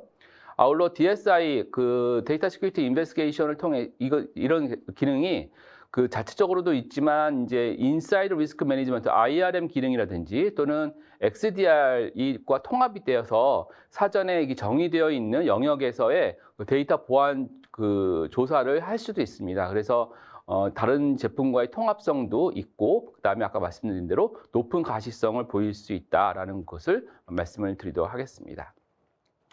그래서 이게 이미지 화면인데요. 예를 들어 데이터 리크가 이제 데이터 유출이 어떤 인시던트가 발생이 된 거죠. 이 화면은 좌측 상단에 보시면 이제 제품으로 봤을 때 퍼뷰의 인사이드 리스크 매니지먼트 부분인데요. 말씀드렸던 대로 퍼뷰라고 하는 것은 데이터 보안과 관련된 모든 것이라고 말씀드릴 수 있겠고, 그 중에서 인사이드 리스크 매니지먼트 같은 경우는 내부 사용자에 대한 일종의 이상 행동 또는 이상 동작 이런 것들을 탐지하고 그 다음에 문제에 대한 것들을 이제 방지하는 이런 솔루션으로 보실 수 있을 것 같아요. 그래서 지금 오른쪽 화면에 보시면 데이터 유출과 관련된 사건을 처리하는 데 필요한 정보를 제공합니다. 그래서 중간쯤 여기쯤에 보시면 예를 들어서 이것이 이 액티브 상태이고 그 다음에 시비리티, 이 중요도가 얼만큼 중요한 거냐 보면 하이 리스크 부분이에요. 그래서 굉장히 높은 중요도를 갖고 있고 그 다음에 그 점수도 나옵니다. 그래서 뭐 이게 100점 만점에 현재 몇 점 정도의 리스크를 갖고 있는지를 보여줍니다. 그러면 사용자는 이 관리자 입장에, 그러니까 보안팀 입장에서는 이런 것들을 기존에는 스스로 탐지를 했었어야 되는데 지금은 이렇게 간단하게 점수도 보이고 중요도도 보이기 때문에 빠르게 식별하고 그 다음에 필요한 조치를 즉각적으로 시행할 수 있습니다. 이를 통해서 전반적인 조직의 보안 태세를 강화할 수 있게 되겠습니다. 그래서 이제 식별됐으니까 그 다음에는 이제 조금 더 딥다이브하게 심층 컨텐츠를 분석해서 어떤 상황인지를 아는 것이 좀 필요할 것 같습니다. 그래서 관리자는 DSI를 통해서 방대한 양의 데이터를 이제 분석하게 되는데요. 이때도 AI 기술을 이용해서 분석하게 됩니다. 그래서 세 가지 주요 특징이 있게 되는데요. 좌측에 보시면 세 가지가 있는데 첫 번째는 영향을 받은 데이터를 분류하는 것입니다. 그래서 어떤 데이터들이 어떤 위험에 있는지를 이제 알게 되는 것이죠. 그래서 일단 먼저 중요한 거는 고위험도의 데이터가 먼저 더 중요하겠죠. 그래서 먼저 이제 어떤 것들을 먼저 보셔야 된다는 거를 카테고라이즈 해드리는 것이 첫 번째 기능이 되겠고요. 두 번째는 이제 영향을 받았을 때 이 고위험도에 대한 데이터를 이제 검사해야 되겠죠. 이때도 AI를 통해서 그 해당 데이터에 대한 숨겨져 있는 어떤 위험도 같은 것들을 쉽게 찾을 수 있습니다. 그다음에 마지막으로는 벡터 검사에 대한 부분인데요. 예를 들어서 이제 그 유사성 기반의 정보 검색을 할 수 있습니다. 예를 들면 뭐 의료기관이다라고 하면 예를 들어서 뭐 백신이라든지 시험, 뭐 시약 뭐 이런 키워드들이 있을 텐데요. 이런 것들을 그 어떤 검색하는 데이터 내에 그런 정확한 그 키워드가 없더라도 이 문맥을 보고 비슷한 내용의 것들이 있으면 관련된 자산을 식별할 수 있습니다. 그래서 그런 것들을 통해서 조금 더 그 인텔리전트한 조사를 하실 수 있고요. 또 오른쪽 이미지를 보시면 위험 점수라든지 또는 위험 요약, 그 다음에 이거를 이제 미티게이트하기 위한 완화 단계에 대한 프로세스를 보실 수 있게 되겠습니다. 그래서 또 이 슬라이드는 이제 데이터 유출과 관련해서 화면을 보여주고 있는데요. 그 보시면 이제 좀 화살표, 빨간색 화살표가 가리키는 곳이 그 위험도가 가장 높은 곳인데요. 자산인데요. 크리덴셜 부분하고 액세스 토픽입니다. 그래서 이 비밀번호 관련된 부분들이 가장 리스크가 높은 것이 될 수 있고요. 여기서 보시면은 유저 크리덴셜의 개수가 한 241개 정도가 파악된 것으로 확인해 보실 수 있습니다. 이를 통해서 이게 이제 다 DSI라고 하는 이 기능, AI 기능을 통해서 검색하고 조사한 것인데, 이를 통해서 이제 합리적 시간 내에 자세한 분석을 하실 수 있게 되겠습니다. 그래서 좌측에 이제 유저 크리덴셜을 클릭하시게 되겠고요. 그러면 그거에 관련된 이제 리스트들이 우측 하단에 보이게 됩니다. 중간쯤에 이제 그 이재민을 클릭하게 되면 좀 더 자세하게 확인할 수 있게 되는데요. 그러면 이런 화면이 나오고 두 가지 옵션 중에 저는 일단 추천하는 디폴트 옵션, 시큐리티 리스크를 찾기 위한 검사를 시작해 보겠습니다. 그러면 이런 화면이 나오게 되고요. 상단에 보시면 AI 서머리가 나옵니다. 그래서 앞에 나왔던 조사했던 것들을 다 한눈에 이제 쉽게 이해할 수 있도록 하는데요. 한번 읽어보면 뭐 쉐어포인트에 있는 내용 파일이라든지 또는 뭐 팀스에 있는 내용들, 이슈에 있는 이런 내용들 파일들을 검색해 봤더니 여기에 뭐 한국어, 불어, 뭐 영어, 러시아로 되어 있는데 여기에 이 리스크가 있더라. 그 다음에 이 중에서도 하이 컨피던트 리스크에 관련된 크리덴셜 레이트 그 개수가 99개에 있다. 뭐 이런 식의 그 서머리 내용들을 확인할 수 있습니다. 그래서 이런 것들을 과거에는 사람이 일일이 다 검색하고 정리했어야 되는데 이것을 AI 기술을 통해서 쉽게 할 수 있다는 것이 키 메시지가 되겠습니다. 마지막 단계인데요. 앞에 이제 식별 단계가 있었고 조사 단계가 있었고 이제는 이제 완화 단계. 이게 문제를 해결해야 되지 않습니까? 그래서 완화 단계, 미티게이트 단계로 넘어가도록 하겠습니다. 그래서 이 단계에서는 이 위험을 줄이고자 하는 단계인데요. 한 3가지 스텝으로 진행이 될 예정입니다. 그래서 그 첫 번째는 우리가 알아야 되기 때문에 첫 번째는 이제 영향을 받은 데이터 또는 뭐 사용자 그리고 행동 이런 것들을 하나의 그 상관관계 그래프를 만들게 됩니다. 그래서 그 우측에 보시면 일종의 그래프가 되는데 이게 이제 서로 간의 상관관계 콜릴레이션 관계를 그려주고 있는 것이고요. 이걸 보고 이 미티게이트를 어떻게 해야겠구나, 완화를 어떻게 해야겠구나라는 거를 이제 선택하게 되시는데 우측에 보면 여러 가지 미티게이트가 나오고 그걸 이제 애드하시면 되는 형태가 됩니다. 그리고 필요한 사용자들하고 협력을 해야 되는데 예를 들어서 보안팀이 있지만 보안팀에서도 뭐 이건 데이터 보호와 관련된 부분 담당자가 있을 거고 또는 뭐 이 아이디에 관련된 어드민 또는 트랩 프로텍션 관련된 어드민 여러 사람들이 있을 거예요. 그래서 이런 사람들과 협업하기 위한 단계가 있을 거고 마지막으로 이런 것들을 약간 레슨런으로 경험하게 되면 나중에 비슷한 또는 유사한 사건이 발생했을 때 빠르게 대응할 수 있을 텐데 그런 거 관련된 이제 보안 대응 처리 방법에 대한 이 프랙티스를 개선할 수 있는 부분이 되겠습니다. 그래서 지금 우측에 보시면 이제 일단 여기까지 조사가 되었지만 이거 관련된 조금 더 딥다이브한 인베스티게이션이 필요하다 또는 어떤 대응이 필요하다고 하면 사람을 선택할 수 있게 되고요. 그래서 이 우측에 보시면 제가 이제 존 뱅크라고 하는 사람이 있는데 이 엔트라 어드민입니다. 그래서 이 아이디 인증과 관련된 관리자이고요. 이 사람을 클릭하고 이 팀에 조인을 시키고 그걸 통해서 완화를 할 수 있게 하는 이런 프로세스가 되겠습니다. 그래서 앞에 식별, 그 다음에 조사, 그리고 이게 완화, 이 전체적인 프로세스가 원활하게 지연되고 이때 이제 AI 기술을 활용해서 이런 전반적인 것들을 수행할 수 있다라는 것을 말씀을 드릴 수 있겠습니다. 그래서 이게 여기 이 섹션의 마지막으로 알고 있는데요. 전체적으로 봤을 때 한 241가지의 유저 크리덴셜 중에서 현재까지 17개가 이제 미티게이션 된 것을 알 수 있습니다. 이게 또 단계별로 완화시킬 수 있고요. 종합적으로 봤을 때 이 데이터 시큐리티 관련돼서는 현재까지는 이 식별, 처음에 말씀드렸지만 식별, 그 다음에 조사, 그리고 완화 단계를 사람이 일일이 수행했다면 이 기존 했던 일들을 조금 더 AI 기술을 이용해서 또 빠르게 또 더 정확하게 그리고 합리적 시간 내에서 완료할 수 있게 함으로써 보안팀은 좀 더 중요한 정보에 집중할 수 있도록 하는 것이 이 기능의 주요 사항이다라고 말씀을 드릴 수 있을 것 같아요. 네.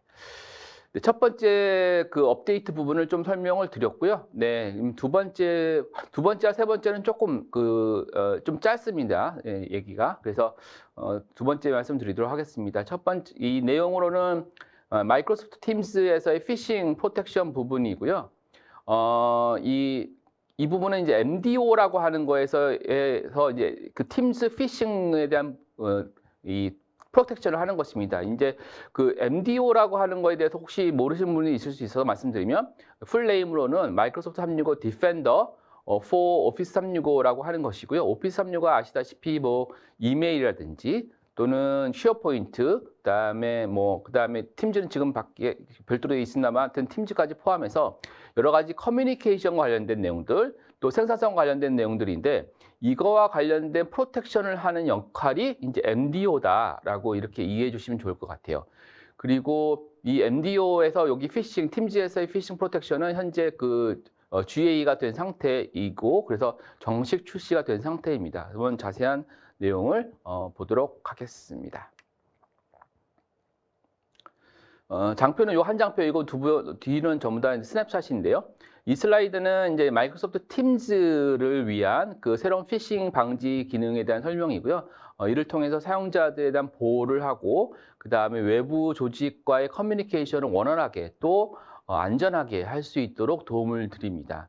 아울러 전반적인 조직의 보안 태세, 포스처 매니지먼트 부분들을 강화시킬 수 있습니다. 그래서 세부 내용들은 뒤에 설명드리겠습니다만 좀 서머리로 앞에 말씀을 드리면 세 가지가 될 수 있는데, 일단 첫 번째는 인라인 보호가 되겠습니다. 그래서 이 악성 링크가 있거나 또는 뭐 첨부, 뭐 이메일이든 일단은 여기 팀즈니까 팀즈에서의 어떤 첨부 메일이 있다 이러면은 이거 관련된 것들을 실시간으로 인라인 상태에서 보호를 하는 것이 첫 번째 기능이 되겠고요.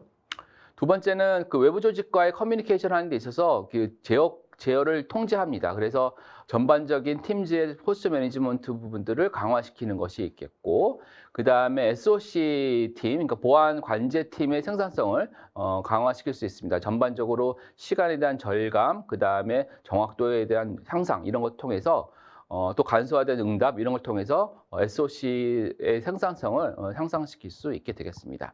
그러면 몇 가지 스크린샷을 좀 보여드리도록 할게요.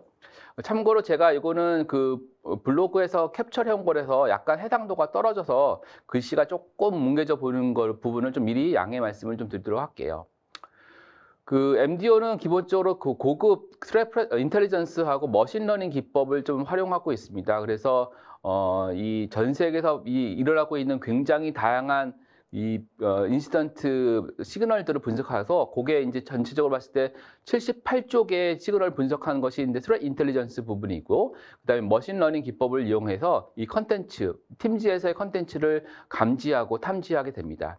그 피싱 공격은 사용자가 이 민감한 정보를 유출하도록, 누설하도록 이렇게 유인하는 기만 정책인데요. 기만적인 기법인데, 이 사용자는 이제 이게 무해할 것이다라고 생각하고 클릭하는 경우가 종종 있습니다. 그래서 팀즈에서의 그 인라인 프로텍션은 이러한 위협이 조직의 사용자한테 도달하기 전에 이미 인라인 상태에서 가로채서 위협을 차단하게 됩니다. 링크가 그 다음에 이제 이런 경우도 있는데요. 처음에는 링크를 보냈을 때 이 링크는 무해한 상태로 보냅니다. 하지만 나중에 어태커가, 공격자가 나중에 이 링크를 이 악성으로 변환시키는 경우도 있거든요. 이럴 때도 실제적으로 그런 문제점들, 그 뒷페이지에 설명되겠네요. 네. 지금 보시면 만약 의심스러운 파일들이 있는데 이걸 클릭하셨다, 사용자가. 그러면 그 안전하고 격리된 환경에서 이걸 실행해 봅니다. 그래서 그 샌드박스에서 실행을 해보고 자동적으로 미리 이게 문제가 있는지를 먼저 보고 나서 문제가 있으면 차단하는 것이죠. 그래서 해커가 보낸 링크가 처음엔 무해 보이지만 나중에 유효하게 되는 경우가 있는데, 이때 최종 사용자가 이걸 링크를 클릭할 때 해당 링크에 대한 것들을 샌드박스에서 수행해보고 그 다음에 평가하고 그 다음에 필요한 적절한 조치를 취하게 됩니다. 그래서 또 이제 의심스러운 메시지가 있을 때 이걸 보고하는 것도 쉽게 해야 되는 부분인데요. 이제 보통 이런 절차가 좀 복잡할 수 있는데 팀즈하고 MDO는 이런 것들을 굉장히 유연하고 간편하게 할 수 있습니다. 그래서 화면에 보시면 어떤 메시지가 있는데 사용자가 봤을 때 이거는 조금 의심스럽다라고 하면 그 우클릭하시면 이게 서브 메뉴가 나오고요. 한 번 더 거기서 우클릭하게, 모어 옵션에서 우클릭하게 되면 그 피싱으로 리포트하게 하는 것을 할 수 있습니다. 그러면 몇 번의 클릭만으로 이 내용이 보안팀으로 바로 다이렉트하게 보고가 되고, 그 다음에 필요한 경우 워크플로우하고 연결할 수 있어요. 그래가지고 이게 이제 팀즈로도 가게 할 수도 있고 어떤 시스템으로 가게 할 수도 있고 또는 사전에 정의된 어떤 플로우를 통해서 메시지가 전달되게 할 수도 있습니다. 그래서 그 관리자 입장에서는 굉장히 빠르게 대응할 수 있도록 지원도 하고 있습니다. 세 번째 부분이고요. 이번 부분은 이제 인증에 대한 부분을 말씀을 드리도록 하겠습니다. 인증에 대해서는 저희가 이제 엔트라라고 하는 이 브랜드가 있습니다. 엔트라는 인증과 관련된 모든 여러 가지 제품이 있는데 이 중에 이거에 대한 브랜드 네임이고요.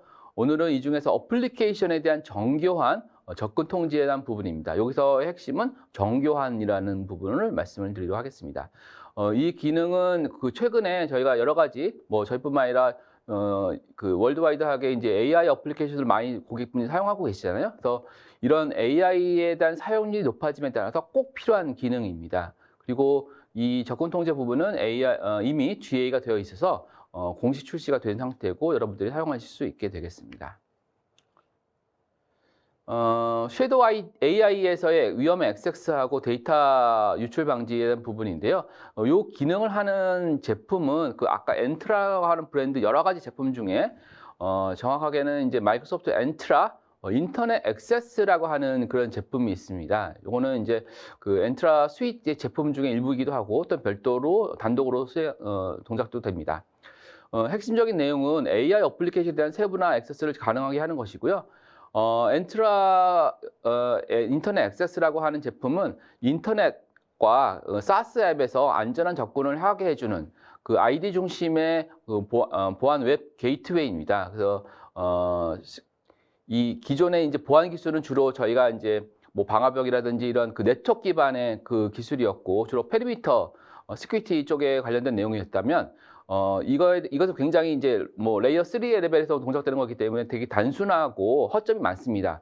반면 아이디 기반으로 하게 되면 개별 아이디, 사용자별로 세분화된 정책을 수립할 수도 있고 그 아이디 기반하게 되면 이제 디바이스별, 어플리케이션별, 뭐 헬스 체크 여러 가지 그 컨디션을 보고 체크를 할 수 있기 때문에 조금 더 그래뉴얼, 굉장히 자세하게 통제할 수 있다라는 것을 말씀을 드릴 수 있겠습니다. 화면을 보시면 기본 정책은 보시면 이제 중간쯤에 보시면 모든 웹사이트에 대해서 허용을 하게 되어 있습니다. 네, 중간쯤에 보시면 제가 마우스를 하면 여기 보시면 모든 웹사이트에 허용이 되어 있는 상태고요. 다만 우리 회사 정책상 나는 AI를 쓰지 못하게 하겠다라고 하실 수도 있겠어요. 그럼 바로 윗 라인을 보시면 AI에 관련된 웹사이트는 모두 다 블럭하게 되어 있는 상태입니다. 이게 이제 회사 기본 디폴트 정책이고요. 다만 특정인이나 또는 특정 부서별로 나는 이 부서는 AI를 쓰게 하겠다 또는 특정인에 대해서는 AI를 쓰게 허용하게 할 수도 있을 것입니다. 그러면 여기 보시면 이제 파이낸스 팀이 있게 되는데 재무팀이죠.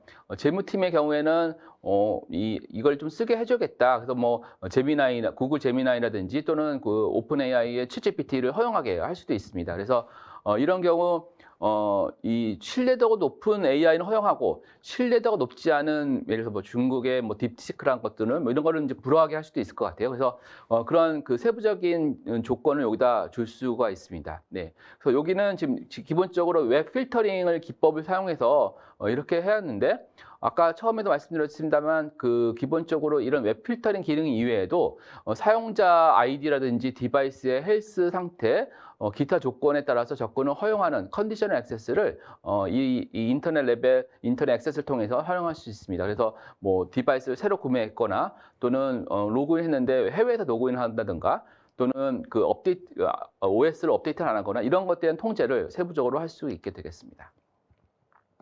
네, 그 인증에 대한 부분을 말씀드렸고요. 오늘 이제 마지막으로 말씀드릴 부분은 AI 보안 부분입니다. 제품으로 봤을 때는 시큐리티 코파일럿이라고 하는 제품이고요.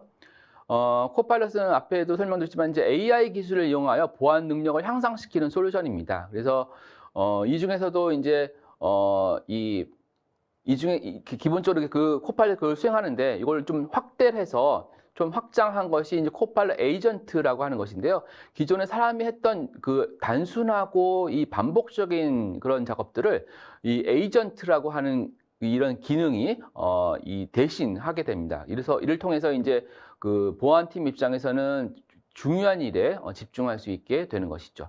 참고로 이 기능은 퍼블릭 프리뷰 상태이기 때문에 아직 주인되어 있지 않고요. 그래서 이 프리뷰로 보실 수 있게 되겠습니다.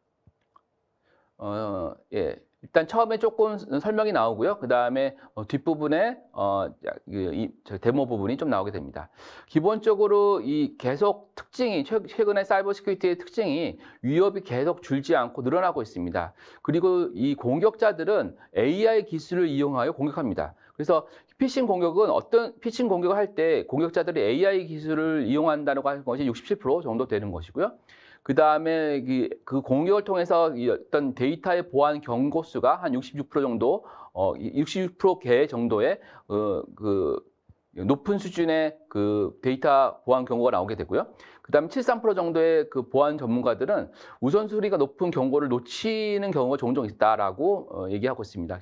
결론적으로 말씀드리면 그 공격자가 AI를 이용해서 공격하고 있다라는 측면입니다. 그러면 우리가 반대로 입장에서 봤을 때는 그 보안의 입장에서도 AI를 통한 보안을 할 필요가 있다라는 것을 말씀을 드릴 수 있겠네요.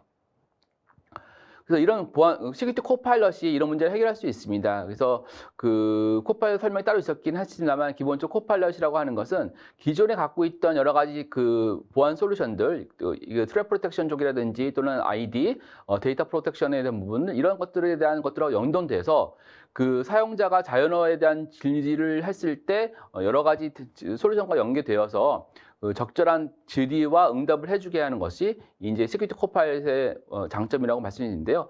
오늘은 시큐리티 코파일럿에 대한 얘기를 드리는 것이 아니라 시큐리티 코파일럿 에이전트에 대한 얘기를 드리고자 합니다. 그래서 이 에이전트의 기능으로 봤을 때는 이 보안하고 IT 운영상에 있어서 이 자율적이고 그 다음에 적응을 하고 자동화하는 이런 특성을 갖고 있습니다. 그래서 세 가지 키워드인데 자율성, 그 다음에 적응성, 그다음에 자동화 이렇게 세 가지를까지 확대한 것이 시큐리티 코파일럿 에이전트다라고 말씀드릴 수 있겠고요. 기존 코파일럿의 확장된 개념으로 보시면 될 것 같습니다. 그 보안팀은 굉장히 대량의 보안 작업들을 신속하게 처리해야 되는데 정말 일이 많잖아요. 그래서 몇 가지 이런 것들 도움을 드리기 위한 부분인데 기본적으로 제품이 나오지만 이것이 그냥 계속 정지된 것이 아니라 피드백을 통해서 사용자가 피드백을 주면 이걸 통해서 학습을 하게 됩니다. 그래서 폴스 포지티브라든지 트루 네거티브의 숫자를 줄여서 여러분들의 일을 줄일 수 있습니다. 그 다음에 조직 플로우하고 연계가 되어서 이 동적으로 적응하게 되고요. 그 다음에 제로 트러스트 프레임워크 안에서 안전하게 작동하게 됩니다. 그래서 이거에 관련된 기존 거하고 비교해 보면 기존에는 주로 이 자동화라고 하는 것이 고정적이었고 정적인 의미였고 그다음에 사용자가 수동적으로 업데이트를 했고 사전에 정의된 것만 했고 그다음에 쉽게 취약해졌다면 이 에이전트 AI를 도입하게 됐을 때 장점으로 보면은 피드백에 따라서 적응하게 되고 동적으로 이 학습하게 되고 지속적으로 학습을 통해서 더 인텔리전스하게 되고 그 문맥을 인식할 수 있고 그 다음에 높은 복원력을 보이는 것이 에이전트의 특징이다라고 말씀을 드릴 수 있을 것 같아요. 그래서 전반적으로 보안 그 다음에 IT의 이 역할을 강화하게 되는 것이고요. 현재 나와 있는 건 11개가 나와 있습니다. 카운트해 보시면 10개인데 이 중에서 DLP하고 IRM은 이렇게 2개입니다. 각각 하나씩 해가지고 이쪽이 6개, 이쪽이 5개 해서 마이크로소프트가 만든 것이 에이전트가 한 6개 정도, 그 다음에 그 마이크로소프트 파트너 분들께서 만드신 것이 5개 정도 됩니다. 이것은 정해진 것이 아니라 이제 향후에 계속 더 많은 것이 나오게 되겠습니다. 그래서 이제 이 중에서 그 아까 11개 중에서 제일 첫 번째 한 가지만 좀 제가 소개해 드리고자 합니다. 소개해 드리는 에이전트의 이름은 피싱 에이전트라고 하는 것인데요. 피싱이 왔을 때 이거를 분류해주는, 자동으로 분류해주는 에이전트다라고 말씀드릴 수 있을 것 같아요. 그래서 이게 보시면 왼쪽에 이게 여러분들이 보시는 피싱 인시던트에 대한 부분입니다. 이렇게 보고가 막 되고 있는데 이렇게 많은 보고들을 이렇게 밑에처럼 뭐 이렇게 5개 정도 되나요? 간소화하는 것이 피싱 에이전트의 역할이다라고 보실 수 있을 것 같아요. 그래서 뭐 좀 길게 설명드릴 수 있지만 하여튼 그 굉장히 많았던 피싱 건수가 오른쪽 아래처럼 줄여주는 것이 됐고요. 그래서 밑에 줄여진 간소화된 그 피싱 인시던트 분석만 실제 사람이 하시면 될 것 같습니다. 그래서 이 데모와 관련된 부분을 잠깐 말씀드리도록 할게요. 어떻게 동작되는지. 처음에 말씀드렸다시피 SOC, 그러니까 보안 관제팀은 굉장히 수백 건의 피싱에 대한 대응을 하게 되는데요. 직접 탐지하시기도 하고 아니면 사용자가 제출을 하기도 합니다. 아까 이제 리포트하는 것처럼. 근데 이렇게 너무 많다 보면은 이 분석가가 이게 분석하는데 너무 지루하게 되고 똑같은 작업들을 반복하게 됩니다. 그리고 많은 부분들이 의미가 없는 부분인데 이런 것들을 하는데 굉장히 많은 시간과 노력이 필요한데요. 이건 굉장히 비효율적이라고 말씀을 드릴 수 있을 것 같아요. 그래서 이제 피싱 분류 에이전트가 이런 것들을 해줄 수 있는데요. 이게 상단에 보시면 이렇게 클릭이 있어요. 이걸 클릭하시면 이 피싱 트리아지 에이전트, 그러니까 피싱을 분류해주는 에이전트가 활성화하게 됩니다. 그래서 활성화 부분이 됐다고 치고 이제 활성화되면 지금 현재 에이전트가 동작되고 있는 상태이고요. 우측에 보시면 이제 사용자에 의해서 신고된 피싱으로 의심되는 이메일이 있습니다. 이렇게 중간에 보시면 에이전트가 자동적으로 이렇게 처리했다라는 거를 보이게 되고요. 근데 결과적으로 봤을 때 이 에이전트가 판단한 것은 이거는 폴스 포지티브다. 그러니까 실제적으로는 피싱이 아니지만 우리가 피싱으로 사용자가 모르고 잘못해서 보고한 것이다. 이렇게 판단하고 있는 상태입니다. 그래서 이제 그 코팔럿 에이전트가 해당 인시던트를 이제 폴스 포지티브로 분류했는데 왜 오탐으로 분류해야 되는지를 우리가 알아야 조금 더 분석할 수 있잖아요. 그래서 이렇게 컨텐츠로 메시지로 왜 그 에이전트는 이거를 폴스 포지티브로 분류했는지에 대한 설명을 하게 됩니다. 그래서 보안팀은 이거를 분석할 필요가 아니라 요 내용만 보고 이게 내용이 타당하다, 타당하지 않다만 판단하시면 되겠습니다. 그래서 앞단에서 이제 시큐리티 코팔럿 그 에이전트가 피싱 인시던트로 의심되는 이 상당 부분을 줄여서 이렇게 지금 보면 한 4가지 정도의 피싱 리스트만 남아 있게 되고 이것만 이제 저희가 분석하게 되면 되겠습니다. 그래서 이 중에서 상단에 있는 인시던트를 한번 보게 되는데요.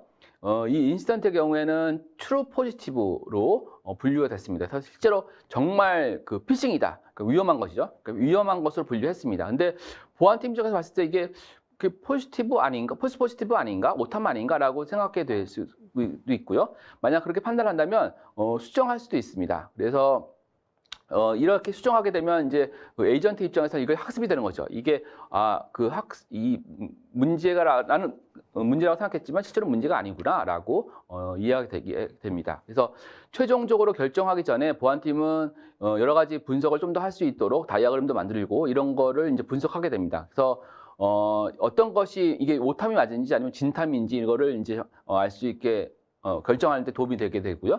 마지막 단계로 그러면 이거는 여러 가지 정보를 종합해 보니까 이거는 이제 그 실제로 피싱이 아니지만 그 피싱으로 의심할 만한 상황이었다. 그래서 결과적으로는 이제 오탐이었다. 그렇게 되면 여기 그 바꿀 수 있습니다. 그래서 폴스 포지티브 바꿀 수 있게 되고요.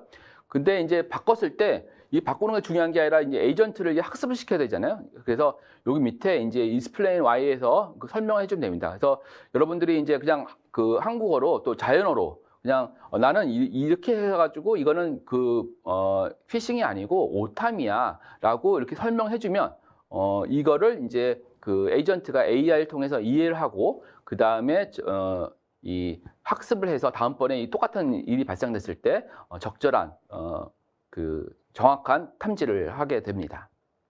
그래서 지금 보시면 이제 그 며칠간의 이제 트렌드를 볼 수 있는데요.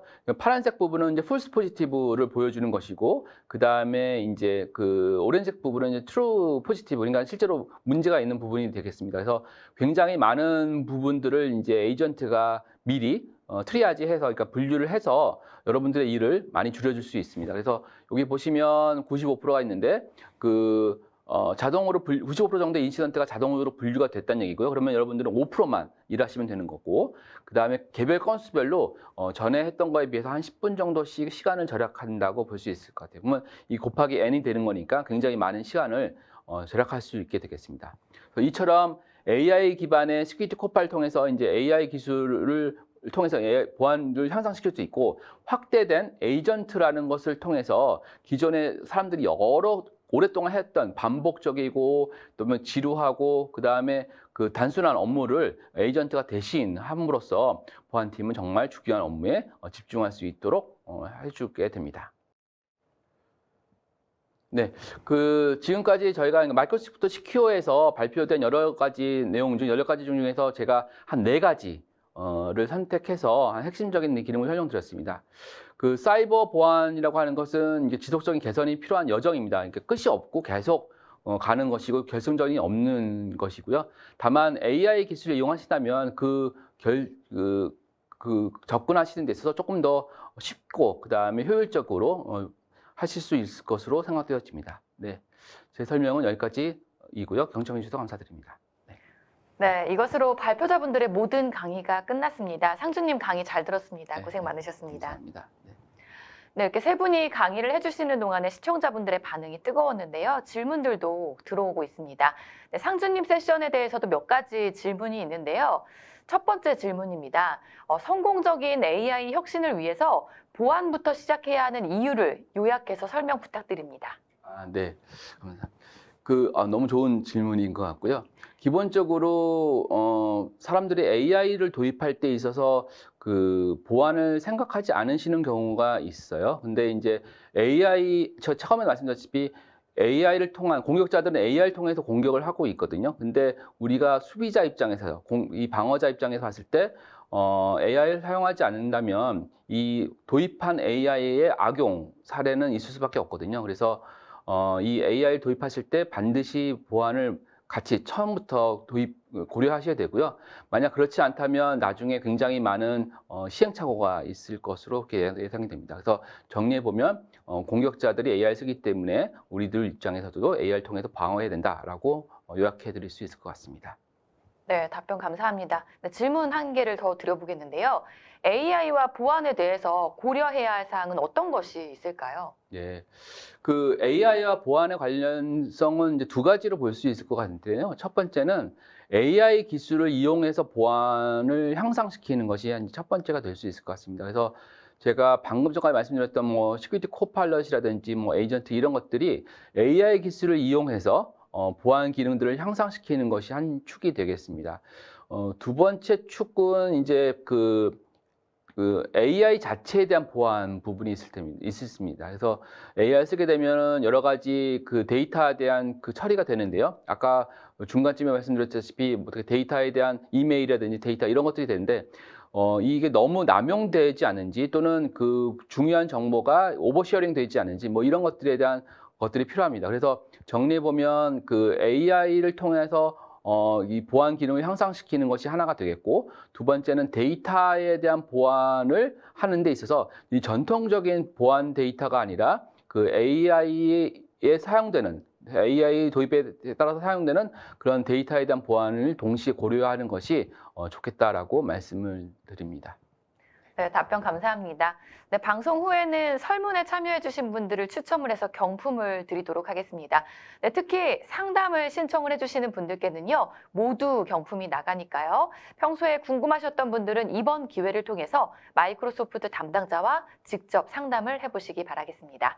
네, 상주님 끝으로 오늘 웨비나 진행 소감 부탁드리겠습니다. 네. 먼저 이렇게 이런 기회가 있어서 저희가 AI 관련된 내용들을 소개해 드릴 수 있는 것이 있어서 참 좋았고요.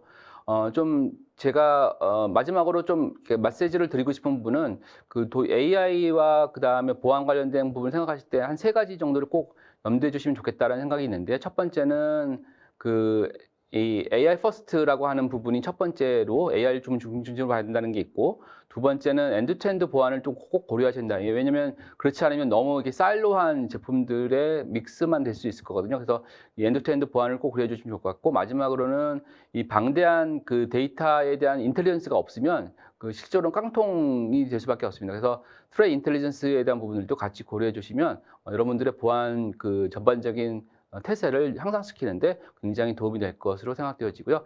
좀 더 자세한 내용들은 저희 쪽에 연락을 주시면 저희들이 상세하게 설명드리도록 하겠습니다. 네, 감사합니다. 네, 이상으로 전자신문 올쇼TV가 마련한 마이크로소프트 전문가가 직접 알려주는 보안 이야기, 오늘의 웨비나를 모두 마치도록 하겠습니다. 네, 올쇼TV는 또 다른 웨비나 방송으로 시청자 여러분들을 찾아뵙도록 하겠습니다. 지금까지 시청해주신 여러분 고맙습니다.